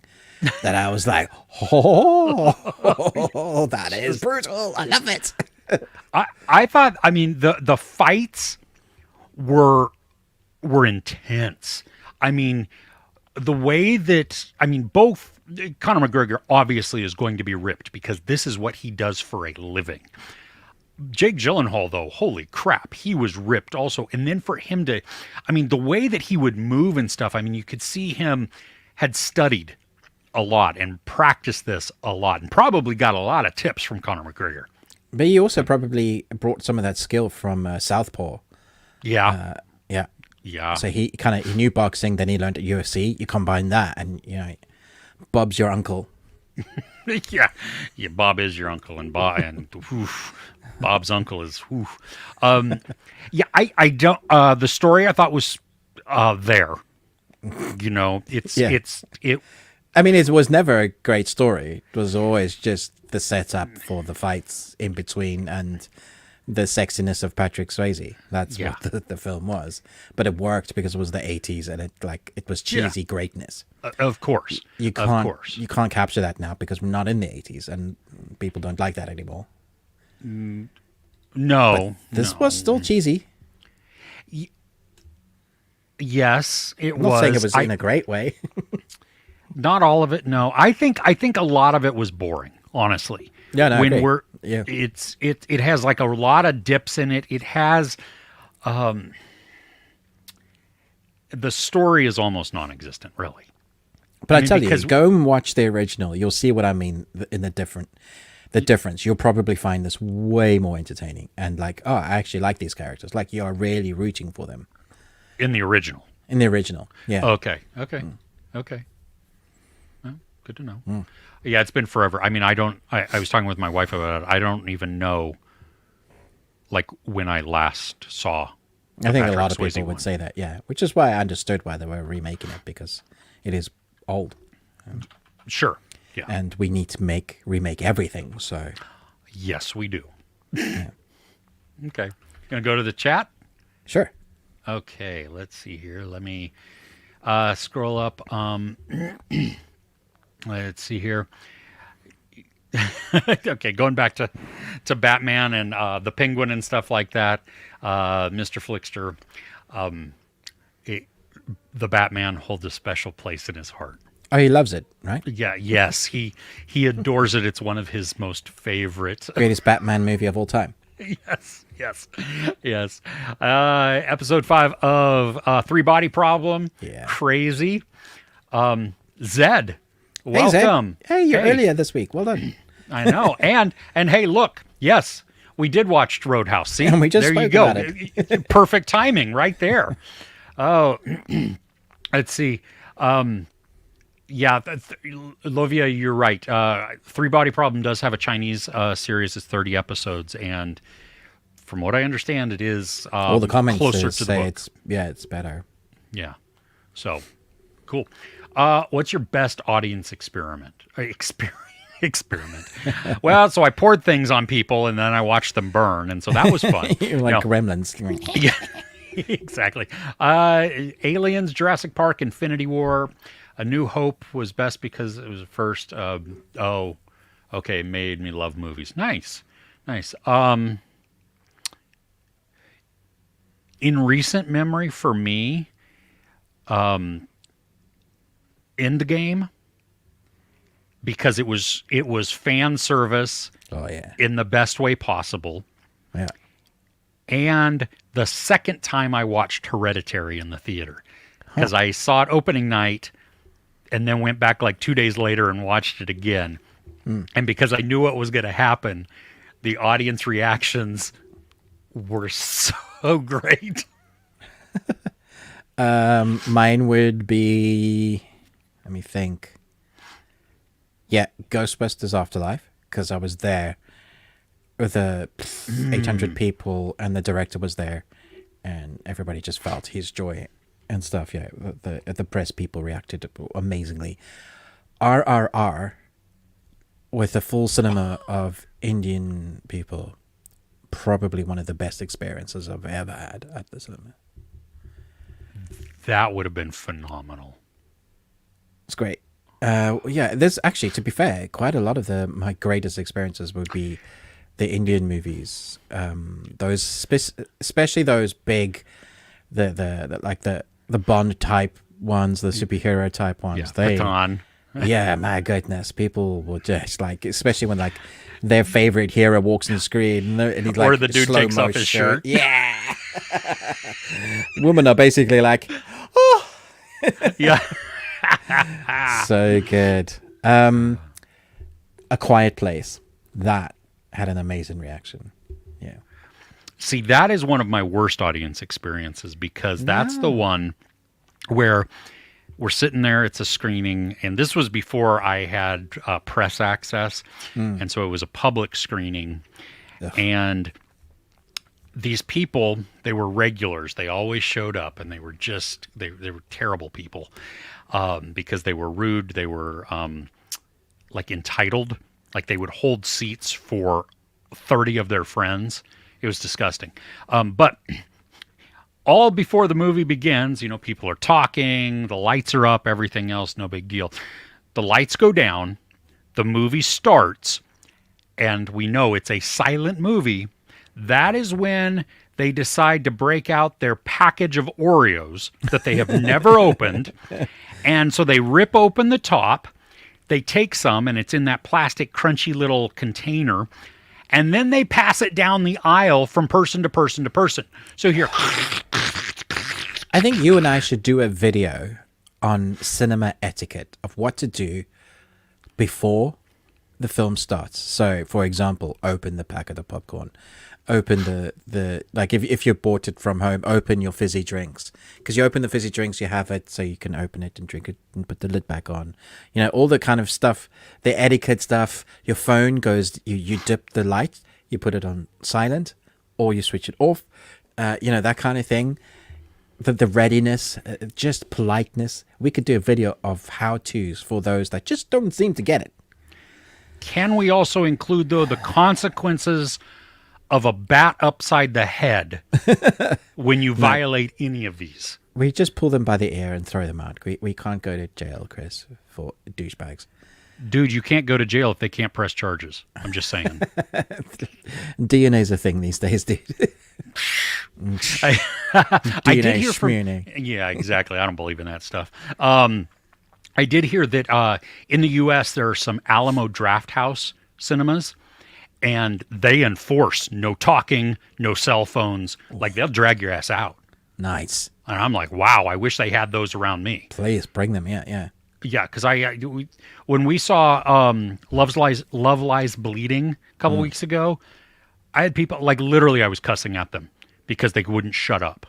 I'm now at that grumpy age where I will tell them to shut the hell up. Oh, yeah, I just no. You can't do it. Yeah. And then it kind of ruins your mood for the film. It takes me a while to settle back into, like, I just can't believe the audacity and just people are so selfish. You're not at home. Yeah. Okay. Thanks for that question.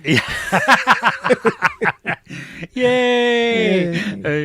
Okay. Naoki, most of the characters in From What Was an Empire didn't need to be there, and some of them felt wasted. I agree. Yep. Ruben, Ninja Kamui, tonight. Yeah. I've caught up all 6 episodes, and where they left it on the 6th episode, my goodness, it's the part where everything's gone to shit, but our character might actually have a chance now because he's gotten something that'll help him. Cool. Nice. Ruben, Mr. Flickster would like you to watch his Batman 22, the Batman review. Cool. You'll see how much he loves it. I will do that and comment how much you love it. Yeah. Film of the year for him. Okay, cool. Shiny, you know what? You're right. Winnie the Pooh Blood and Honey was a spectacular audience. Thank you for reminding me of that. I remember you talking about that. Yeah, because that was, I mean, the movie is terrible, but the experience of watching it in a crowded theater with everybody knowing what we've bought tickets for, it was awesome. I'm going to see Blood and Honey 2, which I still think should be called Electric Boogaloo. But I'm seeing it this week on Tuesday night. I am so excited. We got tickets for the whole family. It's only a 3-night event. Is your wife going with you? Yeah, she went the first time. Okay.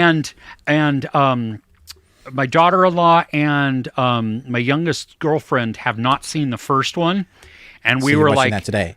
No, we told them just don't watch it, just go in, because I don't think it's to watch it outside of the theater experience is probably not nearly as good. No. And so so I'm hoping the theater is packed. You should get a Pooh costume.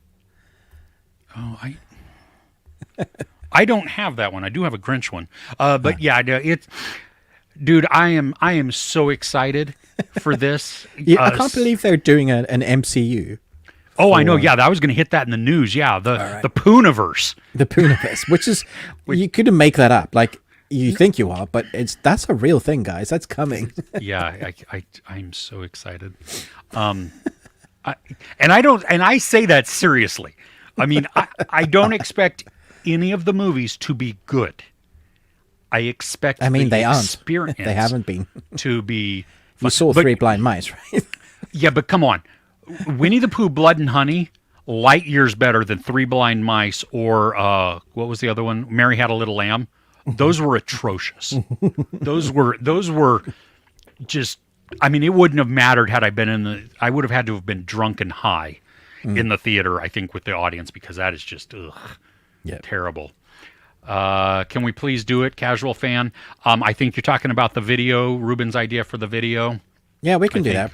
Maybe do one on a special or something. Yeah. Yeah, we should. I don't get it. I don't get it either. The behavior of people is just, Okay. That's sad. Conor McGregor actually. Oh my it was okay. Now I gotta laugh because his is a more exaggerated version of Idris Elba when Idris Elba is Luther. Oh yeah. He has this because he's wearing like 2 or 3 coats. He has this thing, and it is. I mean, it's a tough guy walk. I mean, if somebody big and burly like that was walking up to me, especially Conor McGregor without any clothes on, I'd be like, I gotta walk away. He does do an absolute hilarious naked scene. 2 of them. He's Did you just see boinking some lady, and then he like walks down the street, and he's like, Did you see the mid-credit scene? No, I didn't realize there was. Yeah, there's a mid-credit scene. Okay. Yeah, so no, as soon as the credits came up, I was like TV off. It's unnecessary, but it's just funny. Yeah. So like the mid-credit scene for Ghostbusters. What was that one? See how forgettable that was? Yeah, it was. It had to do with marshmallows. That's right. Yes, in the truck. Yes. Yeah. No purpose. Pointless. Yeah. Yeah. Yutaka, hey, welcome. So glad that you're on. That is Yutaka. Sweet. We are talking about a film in Patreon today, and it is a film with a runtime. Thanks, Yutaka. Oh, that's so great. All right. Yeah, Alamo doesn't mess around. That's so great. 40 minutes from you. That would be worth the drive for me when they had enforced the rules. You know, because everybody spends money to go to the theater. You should make it an experience. A theater that has like paintballers as staff members, and if they catch you talking during, you just get like pelted in the back of the neck or the head or something, and then you sign a waiver, and when you go in, like you talk, you're pelted, and you come away with an experience of a bruise on the neck and realizing you're a bit of a douche and you need to change that. Yes, I have a I don't know if it's going to show up or not. I'm going to not. I don't want to shine it into the camera, but I don't know if you can. Oh no, you can't see it there. Ooh. Okay, so you see the green light there? Yeah, that's a green laser that you're just going to point at the person. Oh yeah, and bounce it off their cell phone into their eyes or something like that. I mean, because you never can tell. Maybe that's attached to maybe that's a scope sniper, and it's not. Yeah, it's not actually just a laser. Yeah, anyway. In America, that's for real. Yeah, and we don't want to joke about that because that is no, just crap. Yeah. But anyway, yeah. Niket watched Divergent series. A long time ago. I enjoyed it. Yeah, that's really random asking that now. Yeah, I thought they were okay. I thought they were movies and had run times. I liked the first one, and then I think I liked them less progressively as they go along. They did progressively get stupider. They were trying to be like Hunger Games and Maze Runners, and they just weren't quite that. The thing that I struggled to wrap my head around is because right around that same time we had The Fault in Our Stars. So the two leads went from brother and sister in Divergent to lovers. And your brain was like, no. Yeah, and these were at the same time, so it was really, it was kind of... That's quite bad marketing, actually. And I love The Fault in Our Stars. I think that's an excellent movie. I love them together. So sad. Yeah. It is, yes. Any Ranjanikant, I'm sorry if I totally destroyed that word, mass audience movies are always the best experience in India. People even dance with, oh my gosh! What? They're with dancing in shirts of rolling in the air, though. Oh, man, I'd love that. Well, if we ever visit, you can put us up, and we'll go to a cinema with you. Yeah. Does movie theater chain matter for you? Whenever I go to dinner in theaters, it's distracting. Yeah, I've been to one once. We saw Halloween, the original 1978 version, before Halloween 2018 came out, and I saw it in one of those that serves dinner and stuff like that. I will never go back. I don't know what that means. You can order, and they will bring out food and drinks to you throughout the movie. And even though the seats are stair-stepped more than they are in a regular theater, you still have the distraction of people walking around. See, we have similar, but they'll set it up on your seats before you arrive because they're allocated. And so whatever you've ordered, it will be like on your seat, like an alcoholic beverage, maybe chips and dip. Probably won't be full, but as you arrive, it'll be there. It'll be fresh. Oh, see, I wouldn't eat that. Oh, okay. I don't trust DoorDash. No, I want you to bring the food to me when I get there, not beforehand, because I live in America and I don't trust people. So this will be made at the cinema. No, I know, but it's sitting on your seat before you get there. Yeah. Same reason that women cover their drinks at a bar if they get up for a second, because people are sick son of a bitches. Okay. Well, yeah, I don't think that's not too much of a concern in the UK for me. Okay. Yeah. I prefer Cinemark. I have me personally. We don't have AMC anywhere around me, so we have Regal and Cinemark, and I prefer Regal because they don't. Or excuse me, I prefer Cinemark because they don't charge me all the stupid fees and have all the weird rules. And their snack bars are typically better laid out and better handled than Regal in our area. Cool. Just watched a Korean movie called Eczema. Cool. I've not even heard of this. No. But 10 times better than Imaginary. Well, I'm sure that's not good. hard. Yeah. When I could, yeah, you talk. Yeah. In case anybody wants to also go to the patreon.com/thebeardedOnes. Yutaka is one of our patrons there, and we're very thankful for that. Oh, that comes out this Friday near us, Eczema. Oh, cool. Okay. I'll have to see if it's playing anywhere near me. But Yutaka he's on a special tier where he gets to request all kinds of things. And he requested this movie called When I Consume You. I told Ruben that since I watched it, he had to watch it also. And then I had to pay for it. And you had to pay a lot for it. £5.50 to rent. Hence the reason I'm drinking. Oh, so good. Oh, and at Alamo they have 30 craft beers, so that helps too, I think. Nice. I'm not a beer drinker, but hey, you know what? Most of the places now do serve alcohol in the U.S., which Maybe I was because the films are getting shitter. So, okay, wait. I'm going to put Grumpy Ruben away. It's fine. Films are fine. I did have. What was that movie? I saw it. Well, it was forgettable. Oh, no, it wasn't forgettable. It was spectacular. The Iron Claw. But I had a typical American audience member sitting next to me. This lady was 3 bottles of wine in and then got up and got more. She was partying. Uncalled for. Oh, my gosh. And she stunk of wine. Yeah, the Cinemark, only theaters you go to is Cinemark and AMC. Yep, I don't blame you. People moving, talking on phones, eating popcorn. I mean, I don't like it when people are like, they can't. But that's at least excusable. Like they bought confectionery, they're supporting the cinema, and so they're eating. You can try and be quieter, but some people are just loud eaters. But on your phone, nah. No, that will make me want to pick up your phone and throw it. Sure, but you can't eat like a hog. I'm sorry. There has to be a little bit of decorum.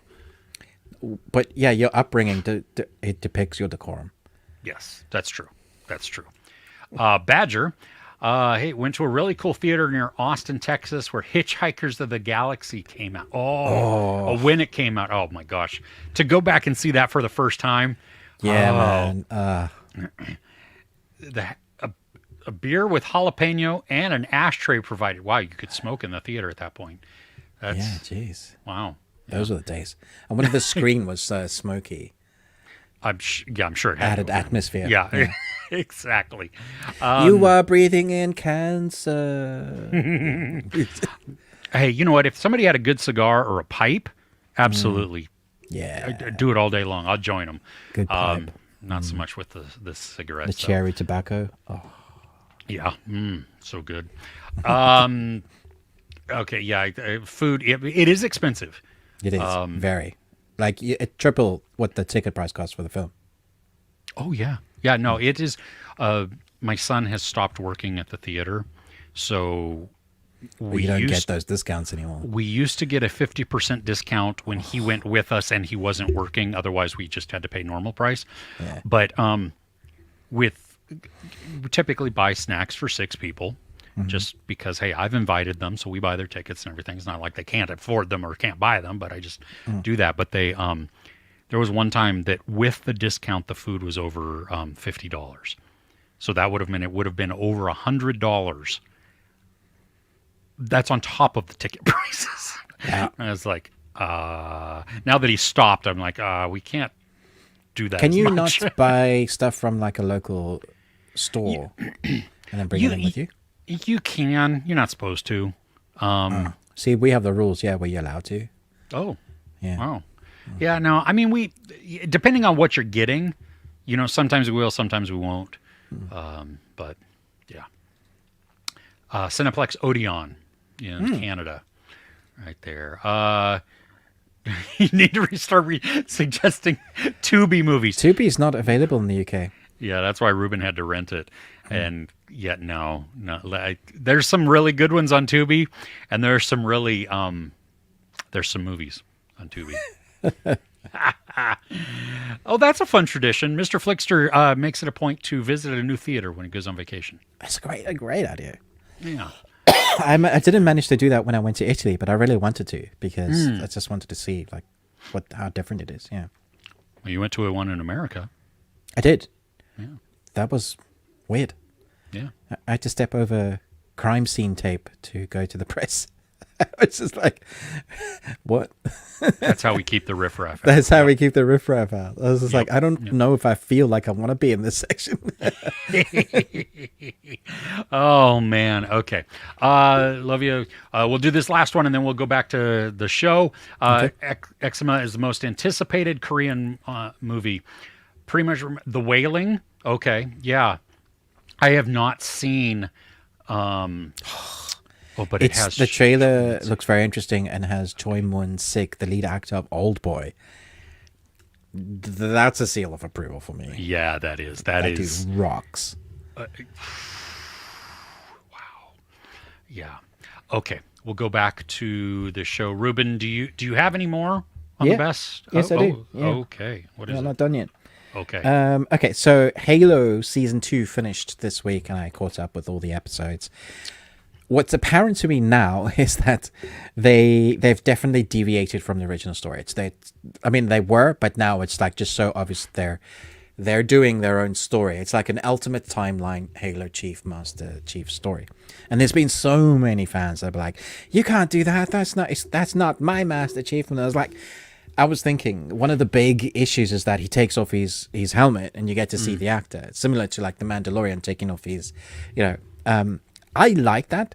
And a lot of the season, he had it off and didn't even have his armor. But when he does get his armor back for episode 7 and 8, you feel like he's earned it. And when you see him put his mask back on to becoming the Master Chief once again, it's like almost like the first time. So you've had a whole bunch of episodes, you've forgotten what the Master Chief brings, everything's going to shit, and then Master Chief comes with his armor, puts it on, and you know that the score kicks in and goes, oh, and then he starts kicking ass and taking names. I'm hoping that they do a season 3 because it looks like they're gonna bring an enemy that I hate to fight, but is one of the best in the Halo franchise. Have you played the Halo series?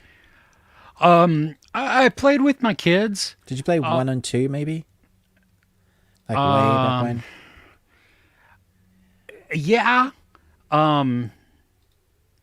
mean, gosh, what did I... Okay, so you know of the guys with the blades, the sword blades. Yeah. The laser sight. So we've had a bunch of those, and we've seen Master Chief take those on, and it looks fantastic whenever he's fighting them. Believable, very cool. This time, however, leading into it, where the games led into, I think it was 2, we were introduced to the flood. I think that is what we're getting for season 3, which leads into, so it's still doing the same things as the storylines did for the games, but in a different way.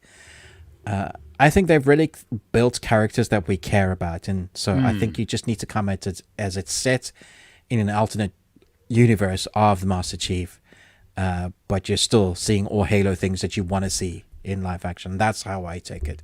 So at the same time, it's also made me go back to playing them and how much I'm enjoying them. So yeah, I think it's fantastic. I think it does a great job. Okay. As Chief and Cortana, them together, that's the essential relationship that you want. But we have to earn that in this universe. So there you have it. Do they use the person who has the Cortana voice? No, I think it's different. Yeah. Okay. Yeah. Okay. All right. What else you got? I want to talk about an anime that you can't watch. So this is over 9,000. Oh, wait. Oh, okay. Let me find my thing here. Let me do that. It's over 9,000. It's over 9. That never gets old. Okay, so you won't find this on Crunchyroll or Netflix. There is a movie that you can probably possibly watch called Sandland, but now there's an anime called Sandland. So maybe the movie has been split up into episodes. I'm not too sure, but the series has 7 episodes so far on Disney, which I presume is on Hulu in America. It's a post-apocalyptic wasteland. Water is controlled by a greedy dude, and there's the sheriff who enlists the help of the king of demons, well, his son, Beelzebub, and a thief to find the lost lake. So it's basically like Mad Max, demons and humans, well, don't usually work together, but in this anime they do. The animation style is so weird, but it fits so well as into like that sort of hand-drawn stuff that you would see in the original Dragon Ball Z anime. And then you take a little bit of Borderlands, the game sort of style, you mish those together, and that's kind of what you get here. But the characters themselves are immensely lovable in that very everything that you'd expect an original old anime to have. They tick all the boxes. The annoying one, the old dude that is like very sarcastic or has a history that he can actually fight, the demon that is like immature but also immensely strong. They have all these weird quirky characters that I'm really enjoying. Now, because they dropped the first 7, you might rush through the first 7 and really love it, but then you're going to have to wait week by week as they release each of the episodes. So like, however you want to watch it. I should also say, if you've been waiting to watch the second season of the first season of Solo Leveling and the second season of Mashal and Mashal, those the second season ends today and the first season ends today. So if you've been waiting, then today the whole seasons for those will be out and you can binge them if you want. I've been watching them painfully week by week because I just can't. I don't have restraint when it comes to storylines that are really great. Those are the two top tiers anime, that and the ninja one, obviously. Ninja Kamui. And that, yeah. And that is everything until we talk about our worst, if we have anything of the worst. Ghostbusters was in my worst. Okay. Yeah, I think I'm done what, then. I don't have anything more to talk about. Okay. You want to talk about the movie we watched together? Yes, remind me. What movie did we watch together? Devil from 2010. Oh, yes. Yeah, and another one I rented and paid for. It's been an expensive week, Chris. It has, yeah. Sorry. That's okay. I mean, it was a Shia film I haven't seen, so I was interested to have a go at it. He didn't direct it, though, right? Didn't he? No, he didn't. No, you're right. Maybe he wrote it. He wrote it, yeah. Yeah. This is a kind of a closed or a contained setting. I I mean, it's in one building mostly, but then most of it happens in an elevator also. And the synopsis on IMDb says a group of people are trapped in an elevator and the devil is mysteriously amongst them. Yeah. You got Bokeem Woodbine, Chris Messina, Logan Marshall Green. What did you think about this? I'd never seen this before, and this was my choice, so I enjoyed it mostly.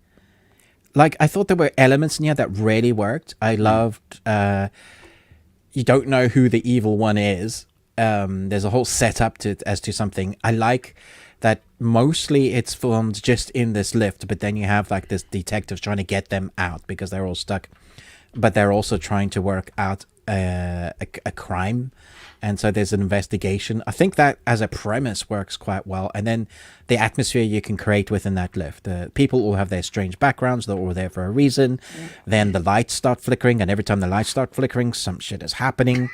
And then there's some stuff happening on the security camera. All of that I thought worked really well. It's just when it ended, I was like, didn't really go anywhere. I was like, that's it. Okay. Yeah, I liked the setup, the atmosphere, the building tension. I guessed who it was pretty early on. But then... No, I know. I still guessed it, though. It was... Oh, really? Yeah. Okay. Did someone mess it up for you? Or? No. It was just... As I'm looking at the characters and working through... That was the one that seemed most likely to me. Why? That's demented. Okay, cool. I don't know. That's how my brain works. Right. I do like the message at the end. Yeah. Agreed. But it's still, it is kind of anticlimactic. Yeah.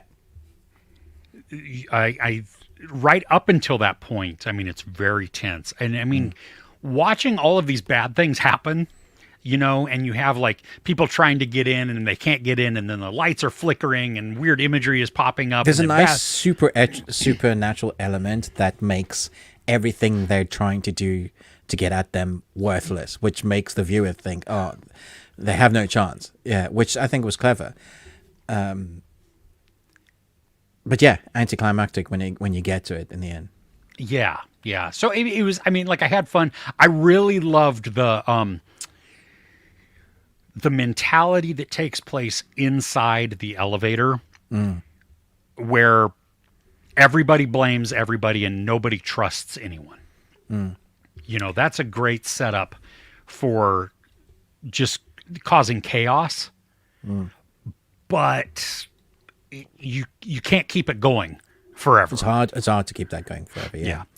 The guy that plays the guy that was coming for an interview that left his tools behind. Logan Marshall Green. Logan, I thought he did a really good job. Like, his character was the one that I cared about most, I think. Yeah. I love him. I mean, he's the one in Upgrade. He's yes, of course. He's in The Invitation, which yes. If you've never seen The Invitation, everybody, you need to watch that. That is a unsettling and wonderfully executed movie. But yeah. So I don't know. I'm glad I saw it. Yeah. Don't regret it, but it's also it's not something that I would revisit because it's kind of that one and done type of thing. I don't think I'll ever watch it again. Yeah. So do I regret paying money for it? Maybe. I rented it also on Prime. Do you regret paying money for it? Well, no, because I had a credit from Amazon, so it was free for me. Yeah. Because I order enough from Prime that when I do, I'll sometimes delay the shipping, so they'll give me credits. I didn't know that was a thing. I don't know if that's a thing here in the UK. Oh, yeah, no, you can choose like the Prime Day, and they'll give you not all the time, but sometimes they will. Yeah, sometimes it's $1.50, sometimes it's $3. And that adds up. That's nice. They add up. What a great incentive. Yeah. So if I don't need it right away, which most of the time I don't, so there you go. Cool. Yeah. Okay. Shall we move into some news? Let's do that. Okay. Do do do do do do do do do do do do do do do. And we will get to the chat in just a bit. I'll take What Are Dogs for 50L. I don't even know what to go with that. What do you mean? What? What do you mean? What do I mean? Argyle ends its theatrical run earning 95 million globally, and the movie cost 200 million to make. Ouch. Well, to be fair, it wasn't that great of a movie. I spoke to a friend yesterday, thought it was brilliant. Gave it 4.5 out of 5. Really? Yeah. No. I mean, it had fun moments, but no.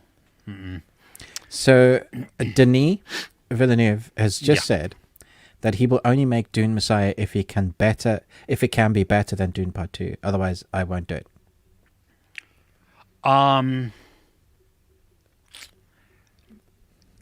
No, you have to finish the story. I said this, and everybody in the comments when I did my review, they were like, he's definitely going to make it. It's definitely greenlit. And I'm like, guys, you're not living in the world of reality. This is coming from a director that doesn't need to, doesn't have to, might not want to, might want to take a break. And even when he gets round to it, because he thinks he might have a script that's better than, making it better than the amazing Part 2 it is, we're 5-6 years away, for sure. Maybe more now. Yeah. Okay. We talked about earlier Winnie the Pooh, Blood and Honey.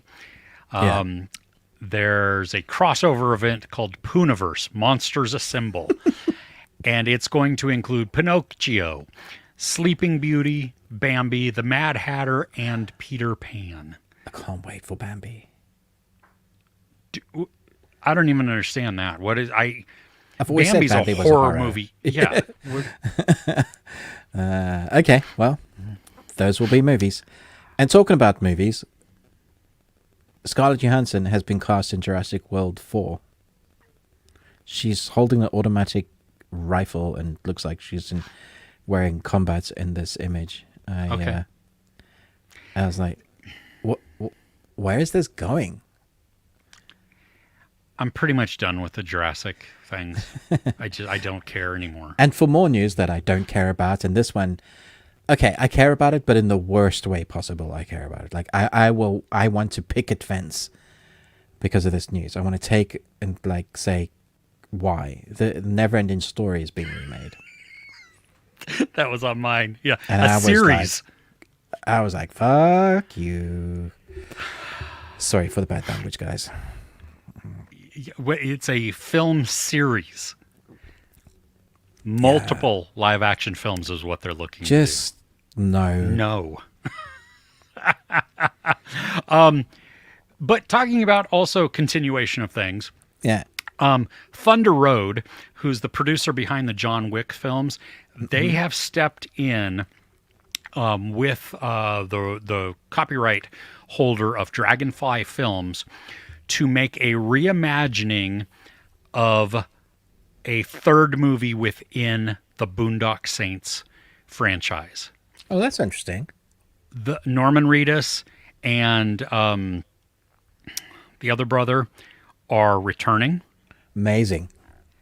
I don't know if what's his name is going to return. I've never seen the second one. I'm excited about the idea of that. Yeah. Whether it would be any good, I don't know. But, yeah, the guy who originally did it, he's stepping back, but he's going to continue with books, like to take those in a different direction. So it'll be interesting to see what that does. But cool. Probably in the file this under, I am looking forward to this movie less and less and less every time I hear about it. Mm. Joker 2 is now kind of like a jukebox. It will include 15 covers of well-known songs. I thought it was a joke at first. I thought it was a joke at first when I heard that they were doing it. I thought, you can't. There's no ways. Then I thought it was a joke because it was a musical. And then Lady Gaga was in it. It's like, okay, maybe a little better because Lady Gaga, she's an incredible singer, and she can act. Yes, she can. I guess I have to reserve judgment until I've seen it, but at the moment, I'm like, I'm not excited to see it. That's really what it comes down to. Every time a new announcement comes out, I'm just like, So, yeah. I have some good news, I think. Thank you. Did you watch the trailer for The Acolyte? No. Okay, so it's a new Star Wars series from Disney. Let me give you the details about the show. It's set 100 years before The Phantom Menace, so we're getting a new time zone, which we haven't had content in before. They didn't use the VFX, the volume VFX. The wall thing? Yeah, it's called volume. Yeah, they didn't use it at all. It was filmed like Andor. Okay? So practical, real sets. Real sets, yeah. Yeah. 8 episodes, about 30 minutes apiece. It's pitched as a multi-season show, and it incorporates the EU Legends lore. So there are some characters we're going to see that we've wanted to see that we haven't before. Okay. That is how you do a Star Wars series. While I have not seen the trailer, I have seen all of the vehemence and hate that has erupted, and it just makes me wonder. They should almost just say, you know what? F you all. We're never doing a Star Wars thing again in your lifetime. Yeah, but that would mean that all the actual true Star Wars fans, the ones that can like new things, the small minority of people that hate everything are the loudest on the internet. But we've seen that has an effect. I mean, look at when really one, like Ms. Marvel, or the Marvels, the Marvels, when that was, I mean, people avoided it in the theater because of that small vocal minority. So funny when they came to Disney streaming and everybody was like, why did I listen to everybody that was like complaining about it? I watched this. This was incredible. Yeah. So here's the thing. If you are listening to a misogynist give you commentary on something that is female-led, well, you get what you listen to then. Talking of which, Captain Marvel 3 has been cancelled. Why? Seriously? Yeah, it's totally shelved by Marvel. Okay. That's unfortunate. I think Marvel are scrambling because they don't quite know what to do. Where they're going and what they're doing. Yeah. Especially as they've had to recast their main protagonist bad guy. Mm-hmm. And so now they can't call it the Kang Dynasty. They're just calling it Avengers 5. Well, and I think, whatever that, I think Deadpool may have a hand in some of this. Yeah, well, I think, the time thing, they're going to address some things and fix it that way, which will be great. Yeah. That is all my news. Have you got any more? I have no more news. Should we go to the comments before we go to what we're looking for? Yeah, let's do it. Okay, let me write down the time code really quick, just because. All right. Nope, wrong time. There we go. I got to find out where we were at. Okay, well, you're in the US. I'm in the UK. You think I'm in the U.S. I'm not. But my VPN says otherwise. Oh, man. We had a dollar theater, and I know that Mr. Flickster used to live in Northern California. And so, we had a dollar theater near us, and that was great. So, I mean, they were, it was a couple, after the movies had made their normal run, but they weren't old movies. I mean, it's not like they had gone to video or something and then come back in. It was... 3 weeks after a movie was out, it was at the dollar theater and you could go and see it. So nice. That was cool.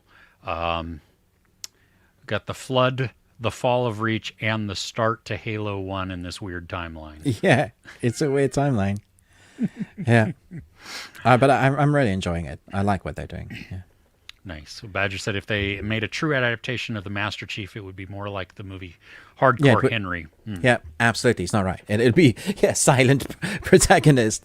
Oh, you can't. You want some drama in there. You want to build the character, show us like the stuff we haven't seen from him. You get to play as him, but you don't really know his backstory and stuff. So Yeah. Jen Taylor doing the voice, who is also Cortana in the game. That's cool. Oh yeah, Oh. I think she was recast for season 2. Yeah. Okay, yeah. All right. Yep. Chris, everybody's yeah. I like D Live. Oh no, Devil. Okay, typing too fast. Okay, fair enough. I get that. That's how my brain works.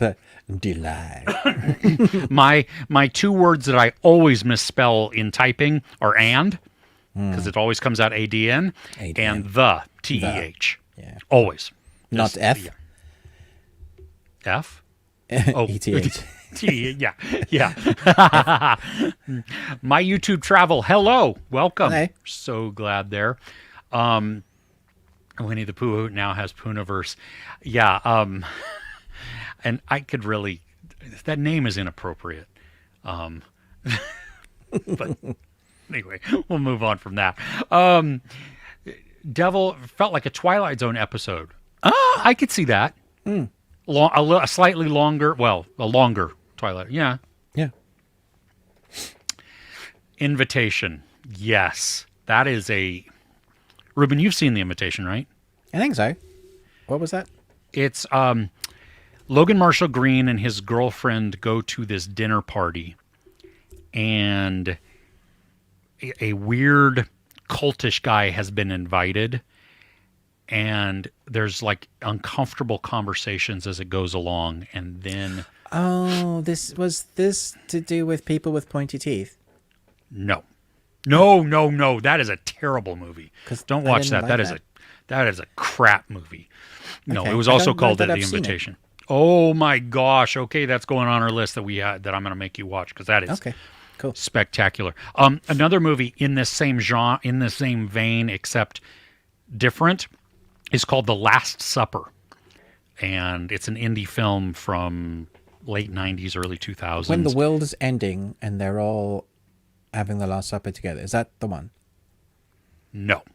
Oh, okay. No, it's got Jamie Gertz and Ron Eldard, Ron Perlman, Courtney B. Vance, Cameron Diaz. It is. I don't think I've seen it. Okay. It's hard to find. I don't know if you can even. I don't even know if it's for rent. You may have to. Did you just make it up and it's not real? No, it's in 1995. That's way old. I love it. I love that movie because it is just, it gets progressively more unhinged, and it's so good. Going back to the comments, they can't leave classics alone. No, they cannot. No. Retzlaff is good with the never-ending story as long as the song is still part of it. I'm just waiting for them to, just with How are you Artax. going to recreate Artax's moment?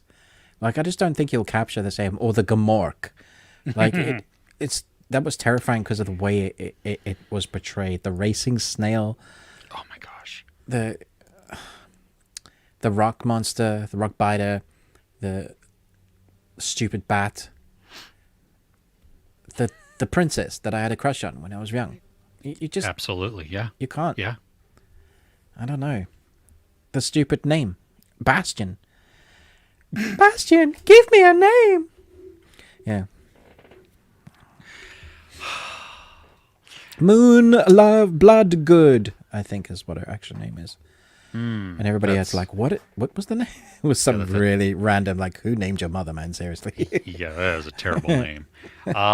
Okay, so Yale, if you didn't like Dune Part 1 and you fell asleep, Dune Part 2 is more exciting. It is still long.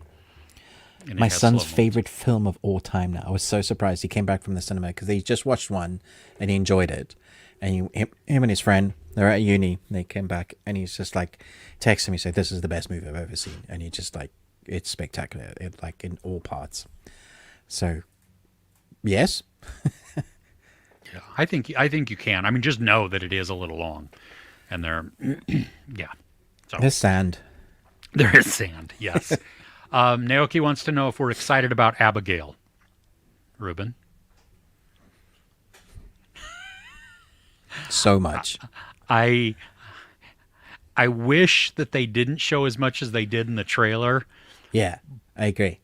But what they showed me made me want to go and watch it. Yeah. Exactly. I'm going to force my wife to watch that one with me. It's just right up my alley. You know what I mean? Oh, my gosh. Okay, Niket wants to know if we've seen The Intern with Robert De Niro, Anne Hathaway. Yes, I've seen The Intern. Love that film.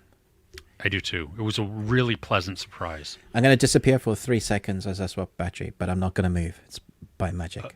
Okay. Okay. There we go. Fair enough. All right. I'm still here though. Are you? Yeah. Well, talking. I don't believe you're here. I am. See, my voice is not changing. I'm here.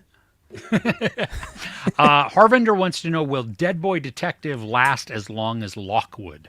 Oh, you mean being cancelled in the first season? Yes, probably. That's disappointing, right? You didn't like Lockwood. I loved Lockwood. I did. Lockwood and Co. Yeah, I didn't. I was loved okay. it so much. Yeah, I know you. Yeah, I was not on the same. Dead Boy. That hasn't come out though yet, has it? Isn't that coming out it's like not in out a yet. couple of weeks? Yeah, it's a couple of weeks. Yeah. Okay. Yeah, I do want to see that one, but okay. Let's go. We all caught up. We're all caught up. Yeah. Nice. The battery just died from the one that was swapped. Babe. Oops. Oh, I removed myself from the state. That was funny. Okay, there we go. I'll do that instead. Okay. So, are you still able to talk, or do you get up and leave from there completely? Okay, great show. Ruben has left. Okay, so some of the things that are coming up this week, like I said, Winnie the Pooh, Blood and Honey 2.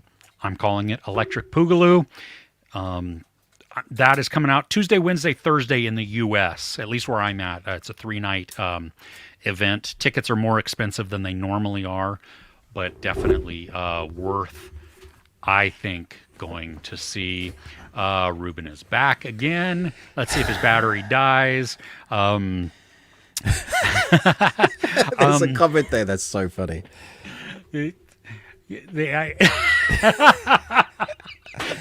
me get to that because everybody should get to see that one. The AI known as Ruben requires a hard reboot. I tell you what, I require hard reboots a lot during the day. As my brain spirals and goes. Oh, that's so funny. That's so funny. Okay, so are we talking about what we're looking forward to? Yeah, I mentioned Electric Boogaloo. Right.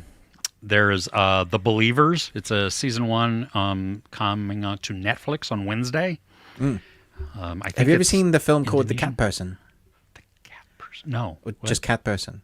There's a Cat Person. in the UK. There's a film called yes. Cat Person. Yes. I've never seen it, but I heard good things, and it's weird and creepy. Did you review it, Chris? No. I saw it last year at Sundance in 2023. It's been out in Hulu now for a while here in the U.S. Okay. It's a little creepy and unsettling. It was meant to be, though, wasn't it? It is. I didn't ultimately, I think, love it. I mean, it was fine. It was good. It had some really good elements and some messed up portions, but yeah. The thing I'm most looking forward to this week is called Ronja, the robber's daughter. It's based on an anime, but it's not. It's live action, but it's not English as far as I'm aware. It's Swedish. It's season 1, part 1. Yeah, but I'm really looking forward to this because I'm a big fan of the animated series. So, yeah, if you want to watch the animated series on Amazon. Oh, is it? Okay. Mm-hmm. There's I think a feel-good movie with Bill Nighy coming out on Friday called The Beautiful Game. It's coming on Netflix. Bill Nighy, the science guy. No. The dude with the hands, his hands are like it's arthritis or something like that, where he can't move most of his fingers anymore. It looks incredibly painful, but he's a spectacular actor. He was Davy Jones. All right, yeah. Yeah. Have you heard about Rest in Peace? I know that it's coming to Netflix, and it's on my list, but no, I have not. I don't have anything. Yeah, you don't have anything to say about it. I don't know anything about it, but it looked from the poster, it looked good enough that I wanted to watch it. So Okay.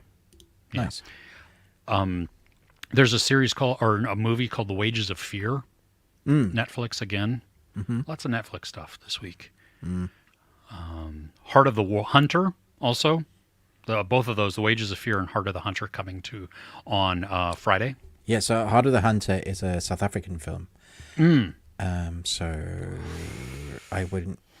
I'm just going to keep my mouth shut on that one.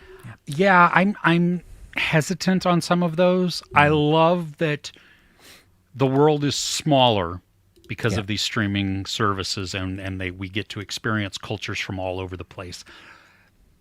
But not everybody's content is as engaging as I would hope. Yep. Okay. Yep. There's A Gentleman in Moscow. It's a movie coming to Paramount Plus on Friday.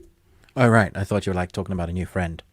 There is, yes. I've decided to move on from the UK, and I'm now going to Russia instead. Right. So, ta-ta for now. Kung Fu Panda 4 comes out to the UK on the 28th of March.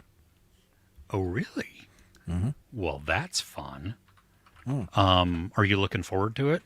No, Okay. Are you going to go see it? probably not. Okay. And I love the enough. trilogy. However, Mother's Instinct comes out on the 29th, which is an interesting cast, but it looks like an interesting story. It looks very dramatic and sad and dark, but two great actresses in there. Have you seen that yet? What is it called again? Mother's Instinct. Mother's Instinct. I don't... That doesn't sound... What? It's recent? Yes. Huh. Yep. Pretty much brand spanking new. Oh, Anne Hathaway, Jessica Chastain? Yep. No, I haven't. It doesn't even have like a release date for the U.S. Oh, weird. Okay. Yeah. And then obviously we have Godzilla X Kong, the X-Kong. new Empire. Yeah. So basically Transformers meets... Kaiju. Yeah. And it's going to be stupid, but I will love the monster mashing. I'm totally there for it. I think it's going to be spectacularly dumb. And as long as they destroy things and lots of fighting, good to go, right? Yeah. 100%. Yeah. Anything else on your list? No, I wanted to say that there was something on Apple coming out, but I guess not. Well, there is a documentary actually on Friday coming to Apple. Steve, with an exclamation point, and then in parentheses, Martin, a documentary in 2 pieces, is coming out on the 29th. Okay. So there's, and then if you have kids and you care about this, Fraggle Rock, Back to the Rock Season 2 is coming also on Friday. The embargo for Loot Season 2 lifts on the 25th, so a couple of days. But it actually releases, the first episode comes out April 3rd. So, Yeah. Did you like the first season? I haven't seen it. Oh, okay. I liked the first season. I mean, it was fine. It grew on me. Okay. Yeah. I feel like there's more that we're just missing. Right? Yeah. There's got to be. Yeah, I don't. There's a couple coming in April that just I'm April really excited good. for. Yeah. Well, if you like things in Netflix, like I don't know, there's the Testament, the story of Moses, which is a documentary. It's not a documentary. It's one of those that has docudrama type of things. I'll be I avoiding can't do that. this. It's got all those flipping specialists, so they'll do some of the drama and then they'll break it up and you'll just get this weird interview. Yeah, And I don't. No, I don't want that. Yeah, that doesn't. No. Okay. Is It Cake is also coming. When? The 29th. I can't wait. Of April. No, March. Oh, March. I'll be watching that. Is this something you enjoy? Yes, love it. Okay. My wife and I are there every episode. We're like, is it gay? Is it? and then we laugh when we're wrong. Yeah. Fallout, the series is coming out in April. Just thought I would bring it up, like really early in April. I'm very excited for that. That should be fun. Yeah. Okay. Anything else? No? Not that I can think of. Okay. Let's hit up the chat one last time before we say goodbye. Okay. Let's see here. Let me get up to where we were. So we saw that one. Let's see here. Bastion and Neverending Story was great. Cocoon, Daryl, Secret Garden. Oh, yes. Cocoon's aged somewhat. I did actually watch that recently, and I was like, oof, this is old now. But I love the concept. Daryl, my word, I haven't watched that. If you do Daryl D.A.R.Y. That's what I was thinking. Yeah. He's the automated boy that, he wants to be a real boy. It's the Pinocchio story. Yeah, that was good. And Secret Garden, gosh, I haven't seen those films in years. Daryl from 1985. Wow, Have you seen it? I want to say I have, but once if I did. It's really fun. It's in the same feeling as like Flight of a Navigator. Yeah. Okay. I've never seen Secret Garden. I know that. Okay. So, but that's okay. Let's see here. Mr. Flickster's looking forward to Tarot. I can pull a card for you if you like. I saw the trailer for that for the first time in front of Immaculate. Oh. And did it look any good? For me, no. It looked exactly like I thought it was going to. Cards? Yes. Yes. It's a teenage YA type of Why are they making tarot setup. cards evil now, man? Ugh. I don't know. Everything's I don't know. evil. Who knows? It could be really good. It could have some really great setups in it. I don't know. The trailer didn't do it for me, but that doesn't mean anything. The First Omen. Are you looking forward to the First Omen, Ruben? I don't know. I was never really that infatuated with the originals. Like, I watched them. Okay. I was like, I like the memes and the jokes. Like Damien. Anybody that was ever named Damien, I felt sorry for them. Oh yeah, absolutely. I do. I am intrigued though because Nell Tiger Free is the protagonist in this. She's the one from Servant. Oh, okay. And she does. I mean, it looks like a does similar creepy character. well. Yeah, she does do creepy well. So we'll see. Maybe it's just a continuation of that type of character. And if that's the case, then that gets a little old. I would like to see something Do something different. Yeah, there's some actors that just take the same roles. They never. You just Deviate see from them. that, Yeah. Do you think Dune is more of a men's film? Like men enjoying it more than women, if there's even such a thing? I mean, I think this day and age, identity is so fluid. I literally just think it's what you like as a person. What flicks your switch? Yeah. Yeah, I think it is harder to. Well, and you know what? Like, I love rom-coms and I love musicals. Yeah, exactly. And traditionally, like if you looked back in the 70s, 80s, that was a girly thing. Yeah, so if you're a guy and you like that, you're basically gay. Yeah. But now, and that doesn't matter. I mean, which is No. great. It's a great place to be in. Absolutely. It has no bearing on gender or orientation or anything else. Let me say that it's a great place to be in if you're in first world, but we're still living in the dark ages in most of the world, which is still third world, and they will stone or kill you for even pretending to be that. Yeah. True. That's a good point. Which is sad because you should be able to enjoy something Yep. if you enjoy it. Yeah. So, Like, serial killing. I enjoy that, but nobody lets me do it. well, yeah. I'm just going to move on. Looking forward to Fallout next month. Yes, I think that would be, it should be fun. And what's the video game I saw the movie? trailer for the first time, and it looks great. Yeah. Okay. Borderlands too, for me, because I didn't play the game. Yeah. Even though I own some of the games, it looks fun to me. Whether I'm sure that the people who have played the game who feel close to the game are probably not as into it.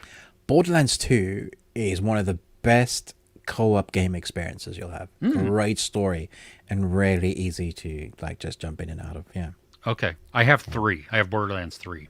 Oh, that's pretty good as well. I may have it on 2 on our Xbox. I don't know. Lots of fantasy stuff. Yeah. Okay.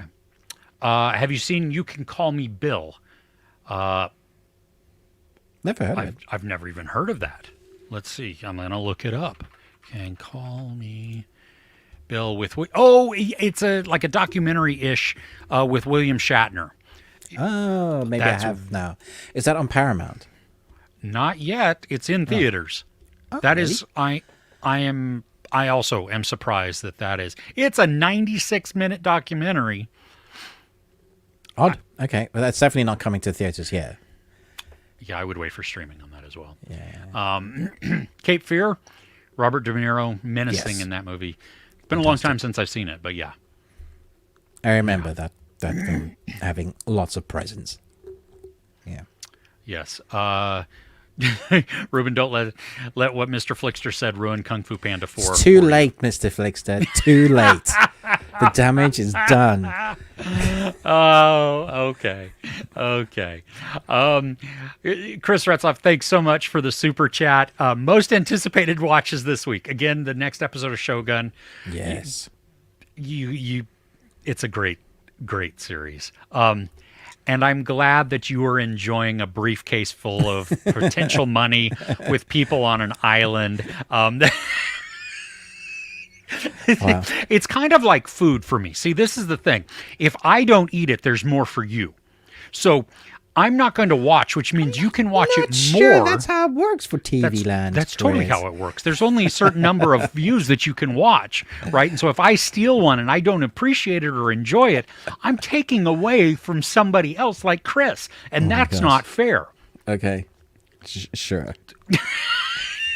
Your world sounds great, Chris. I'm really glad though because that's the thing. I can say this with true honesty. If you love watching a show, then that is awesome. Yay. That's what we want, right? We want you to find stuff that you enjoy. So even if I don't like it, Chris, I think you broke Chris. Oh, that's funny. because Ruben and I, we don't agree on everything. Ruben's wrong a lot of the times. Yes, I am, but not when it comes to movies.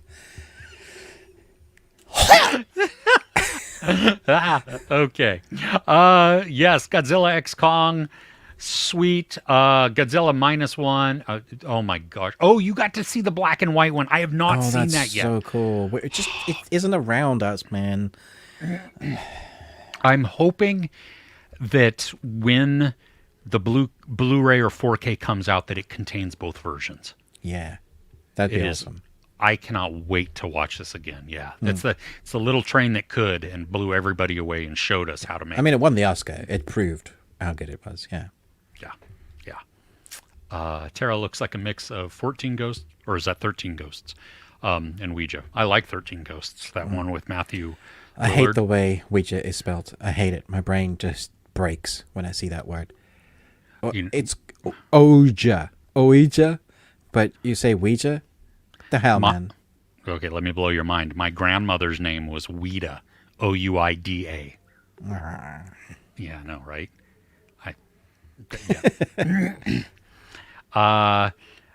Season 2, episode 6 of Invincible. Yeah. That just came out yesterday. Yeah. Yeah. Did you like the series? The rest Awesome. of it? Yeah, it's Okay. great. Yeah. Okay. Cool. Dune 2, can't wait. Can't bear to visit the cinema nowadays in the UK. Yeah. I'm with you. Kind of like It is. People just don't UK. care. They're on their phones playing Cookie Crumbler or something stupid, or literally having phone calls, the noises, or having an argument, or laughing inappropriately at things. Just. Yeah. There's a critic who laughs at the strangest things, and he laughs loud and he laughs long. And I'm like, I mean, I roll my eyes because I'm like, dude, there was nothing funny about that. Like, I don't even know how you could interpret You know what it something is? humorous. In his ears, he's listening to a funny podcast. Which is why he's just there watching the images because he's so bored with movies now. He's done over 4,000 reviews, and he's like, Yeah. yeah. I was at a movie, though, one time where I swear people in the audience were paid to laugh or cheer. There was one time because the movie was terrible and the reactions to people was inappropriate. Like they were laughing when like you could tell a joke was told, but it wasn't funny. The setup wasn't funny. Yeah. And yet these people are like laughing way too hard. So there could have been a bought audience where they wanted to try and change the atmosphere of the press people there, so they would write better reviews, so that we get better money. Doesn't work, guys. Yeah, no. Counselor, come out wherever you are. That's to Niket from Chris. So there you go. Deal, Chris. See, okay, you took deal. See, that's great. Did you win? I don't know because I didn't watch. So I mean, I'm guessing that you did. I have no idea what you guys are talking about. I've never seen Deal No Deal or whatever that is. I presume it's a live reality show. It's a game show with Howie Mandel, who's completely germophobic and won't touch Howie people. from America's Got Talent. Yeah, that's the one. Yeah, I think he's done other things in his life. yeah. I think that's the only thing I know him from. Yeah. Okay. The TED TV show, then the films. I've never seen the films, and I've never seen the show. Yes, is the answer to that. The series, amazingly, is better than the films. Yeah, because the writing is much better. Well, that Or maybe makes it always needed to be a series because of the flow, the pacing just works better. Works better. Looper, Niket, Ruben. Have you Like seen 10 Looper? times. Like 10 times. Yeah, it's fantastic. One of the best timey-wimey films. That's Ryan Johnson, right? Yeah, Directing? Yeah. Johnson, the Last Jedi that everybody hated. Yeah, and the makeup that Joseph Gordon-Levitt has to make him look like Bruce Willis So clever. is so good. Yeah. That's Emily Blunt as well, right? Is it? I gotta Do you- check that it's now. been forever. Suddenly my brain is like, was she the mother? Who was the mother? Emily Blunt is in it. You're right. Yeah. Paul Dano. Wow. Amazing cast. That film is excellent. That is. It is I'm gonna definitely have like every couple of years ago, I go, I need to watch that film. There's so many people in it. I'm gonna have to rewatch this. It's so been a good. long time. Yeah, great film. So yeah, Bobby's World. Shiny. I don't know what that means. I mean, I know that's a show or a series or animated or something like that. But does that mean anything to you, Ruben? No, I presume Bobby's World is Bobby's World. Okay, fair enough. It's an animated. Oh, Howie Mandel's in Bobby's World. He's a voice. Oh, he does the voice. Yeah. See, look, we got the context. That's awesome. Cool. All right. So, friends, hey, thank you so much for joining us. We seem to get longer and longer and not shorter and shorter. So I don't know if that's a good or a bad thing, but you've stuck with us, so we appreciate that. I love chatting to you guys. It's really fun. Yeah, you guys have got some great comments, some great laughter, and I'm glad that there's the ongoing conversations that get referenced week to week, so that it becomes just a big friends chat. So thank you. Don't forget we have our Patreon, patreon.com/thebeardedones. £1 gets you in. There's several of them that are outside the paywall, but there's over 90 videos now, Ruben, that range. I need to have I put Annihilation up yet? I'm not you sure. have not put Annihilation up. No. Okay, I'll put up Annihilation today. Okay, cool. Yeah. Sweet. So there's just new ones getting added all the time. This week, we're also talking about When I Consume You, which It's a movie. it is a movie. And see, the beauty of the Patreon is that you can make us watch movies and shows. And Yutaka gave us one that was wow. So it was there. Really appreciate it. Don't forget to like, share, subscribe, everything. Red comment. He's just gone. Everyone, you can relax. Yeah, we're literally doing the Wrapping goodbyes, up. dude. Yeah. Right. Comment. Just so you don't have to go all the way back to the very beginning. Congratulations on getting the movie quote quiz at the very beginning. You're in Tara Briscoe, so awesome there. So glad you could join us right at the end. Welcome. Oh man, we appreciate everybody. So glad that you're here, and we will see you next week. Okay, does that sound good? Take care.